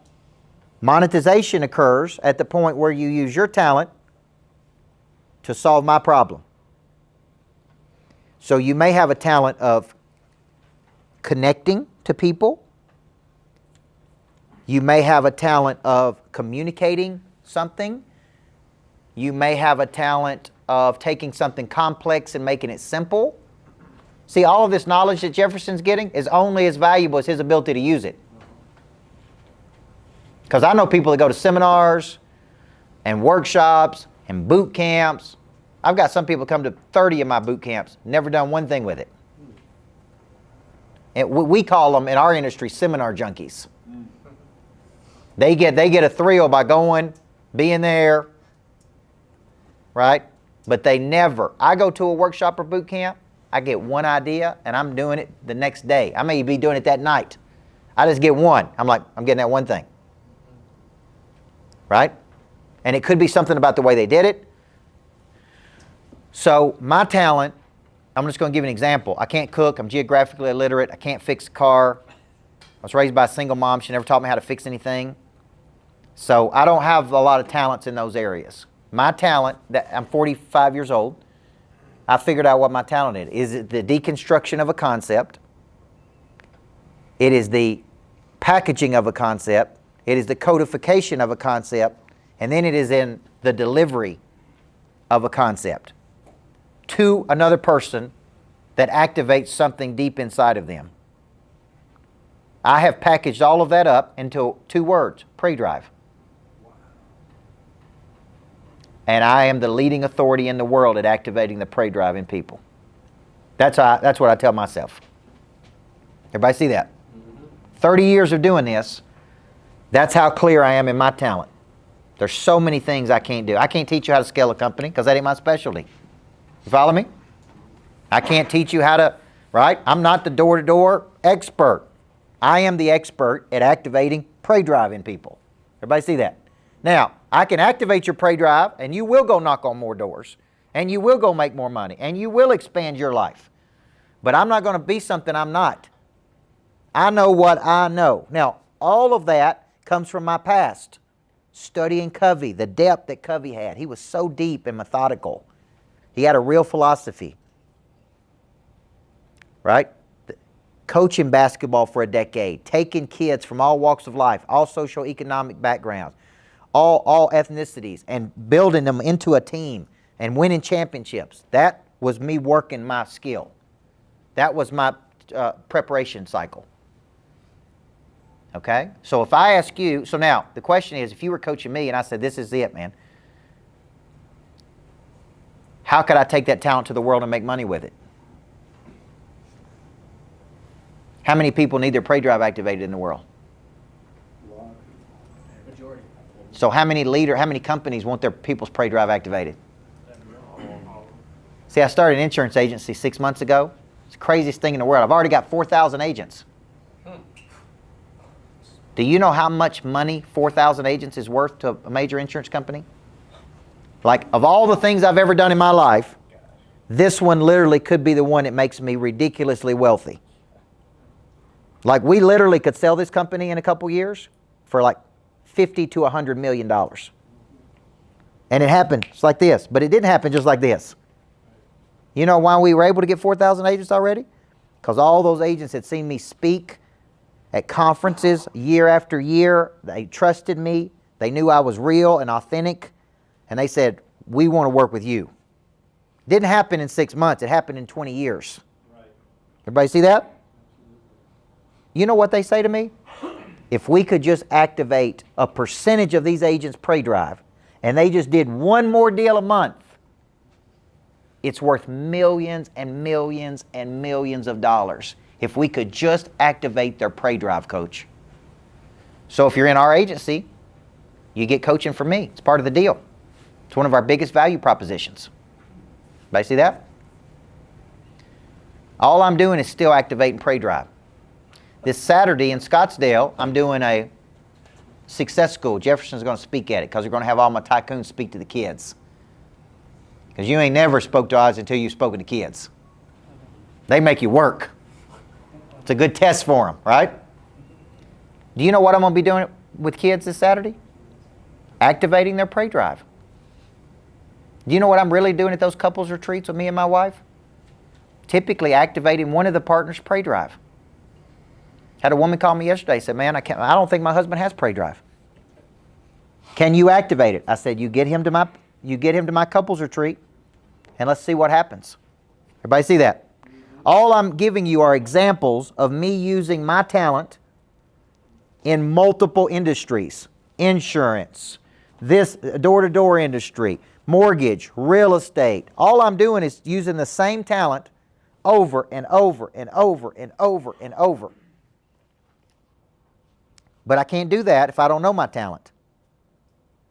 So if you don't know your talent, guess what you're doing? You're just selling windows.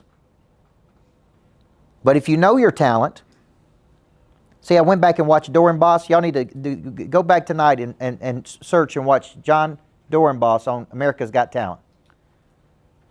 His talent wasn't magic. He did magic on the show. You know what his talent was? He connected to those judges and the audience like you can't imagine. And when he tells that story of what he went through, watching his father kill his mother, there ain't a person on planet Earth that he don't connect to. See, his real talent is connection, boldness, right? He just happens to do magic. Everybody see that? He just shares his talent through magic and speaking. So what I find is that there's no classes on talent. There's really no school in America teaching you how to find it. Guys, I went to college for 9 years to get 3 degrees. I didn't have one class in how to find my talent, how to package it, how to market it, how to sell it. You'd think that would be worth, right? I paid a lot of money for those degrees. Maybe while I was going, I was figuring it out. So when you walk up to that door, you think you're selling windows. I think you're selling your talent. The better you are at knowing that talent, the more windows you're going to sell. Because what you're really selling is a real unique ability that's very specialized. Right? And there's nobody in the world who can do it like you do it. And the stronger the talent, the more money you're going to make. Everybody see that? I live in Nashville, so I always ask people, You know, Garth Brooks, I always ask people, what's Garth Brooks' talent? And everybody goes, oh, he's a singer. Then some people say he's a performer. And I say that's not his real talent. So, there's a lot of people sing better than Garth Brooks. That's true. His talent is connection. And when you watch the documentary about Brooks, his wife makes a statement. See, the people who really know your talents are the people closest to you because they observe you, they watch you. They can see something you don't see. See, his wife makes this statement during the documentary. There is nobody in the world better at connection than my husband. She said, when you are with him, it is always about you. I've gone to concerts my whole life because I live in Nashville. Some artists get up there, it's all about me. Look at me, look how good I am. Garth Brooks comes out there and says, man, I'm here for you. All night long, I'm going to give you everything I've got. And I'm going to have so much fun, and I'm so grateful that you're here. I couldn't do what I love doing without you. And those fans love him because it ain't about him. It's about, I'm going to give you, right? He did a show in Nashville many years ago to give money to the city because it's flooded. He started off with one show. He showed that show out. He did 7 straight nights, 2 shows a night for 7 straight nights. He raised a ridiculous amount of money, gave it all to Nashville. Do you know what it's like to give that much energy, 2 shows a night, 7 straight nights? It's ridiculous. I was like, this is crazy. You know what he's doing? Using his talent. So when you're using your talent, guess what happens? Feeds you. It don't drain you. You're excited about it. It's like, man, this is awesome. Can't even believe I get to do this. I can't even believe they literally paid me to do this. So you have to start seeing yourself as the artist, as the athlete, as the entertainer. You show up and you perform. And when you perform, you are the best. And how do you be so good that the door-to-door people are saying, hey man, how can I get you on stage for an hour teaching how good you are at connection? How do I get you on stage teaching how good you are at disarming people? How do I get you on stage to talk about, because you're like the best in the world? Everybody see that? People would actually pay to ride with you for a day and watch you work because you're just that good. That's all you're doing when you go watch a show. You're actually paying to watch them work. We used to have a program where people paid $5,000 to come work with me for a day. And we called it Work with a Pro. These people fly in all over the country and they just walk, everywhere I go, they would go with me. They listen to my phone calls. And at the end of the day, you know what they'd say? Every one of them, I don't work like you do. They're like, I didn't know you worked this hard. Yes? Why did you stop that program? It's taxing on me to have somebody right there with me all the time, watching everything, and me having to explain to them and tell them, and you know, it's just yeah, it's not. I actually enjoyed it. It's just I'd rather do it if we did it 5,000, 10 people at a time. Now I'd be open to that. But imagine becoming so good here at this company that people are paying $10,000 to come in here and spend 2 or 3 days on a field trip watching you guys work. Wow. And they watched your meetings and they listened to your phone calls and they went out there with you and right? And you were so good that they wanted to learn how the best do it. Everybody see that? Hey, when you're the best, man, people will pay. People will pay. So I'll close with this. Each one of you have a talent. All I really did for my wife is help her find her talent. You know what I said? What do you love doing? She said, man, I love taking care of people. I love tending to people. She cooks with no recipes. Just by tasting. Puts something in. Now that's a talent. You know what I said to her? You have the gift of hospitality. I'm going to help you start your own catering business. I'm going to help you take your talent, make money with it. So now we do retreats, boot camps where people come to our house, the lodge. I do the coaching, and my wife does the cooking. Isn't Isn't that cool? That's beyond cool. She does what she loves doing. She'll go out there 2 or 3 days before, cook for 2 or 3 days at that lodge, make sure it's all perfect, set it up perfect. And then after she's done, she's like, oh my gosh, I'm exhausted. And I look at her and I say, yeah, but you loved every second of it. And she's like, I sure did. See, once you find this talent, guys, and you take your talent to the world, see, all I've been doing with you guys for 3 hours is taking my talent to you. That's it. Don't even seem like work.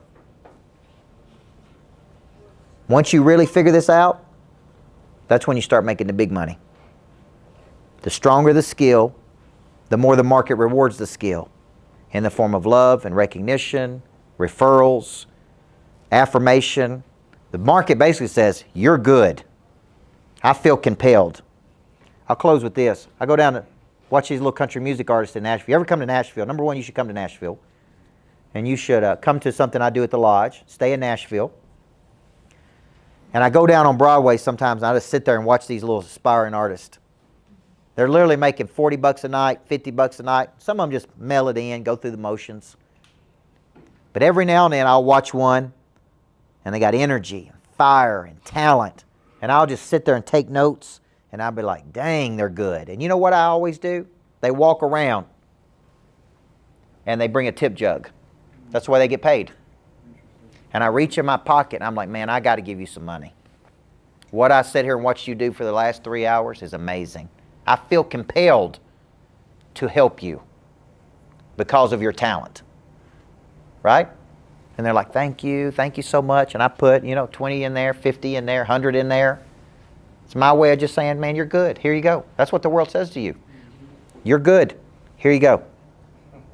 If you put forth a little talent, you get a little check. And the world says, is that all you got? Surely you got more than that. Right? Talent is associated with prey drive. Because when I'm operating in this area, my prey drive is up. When I'm not operating in this area, my prey drive is low. So you guys are at a good age to find this. What you're building here is very special. I've watched Jefferson mature into a real person of interest. Makes me proud to be his coach. See him doing these things, I tell you, man, I almost get emotional just thinking about it because I've coached a lot of people. Very few of them have gone and done what he's done over the last couple of years. So me and my wife talk about it. We're proud of you. And the fact that you let me be your coach means the world to me. So thank you for that. And to open up your team to me, man, I couldn't do what I do without you guys. So I want to thank you for having me today. God bless you, man. It's been great. Thank you very much. Thank you. Thank you. Thank you. Thank you. Thank you. Thank you.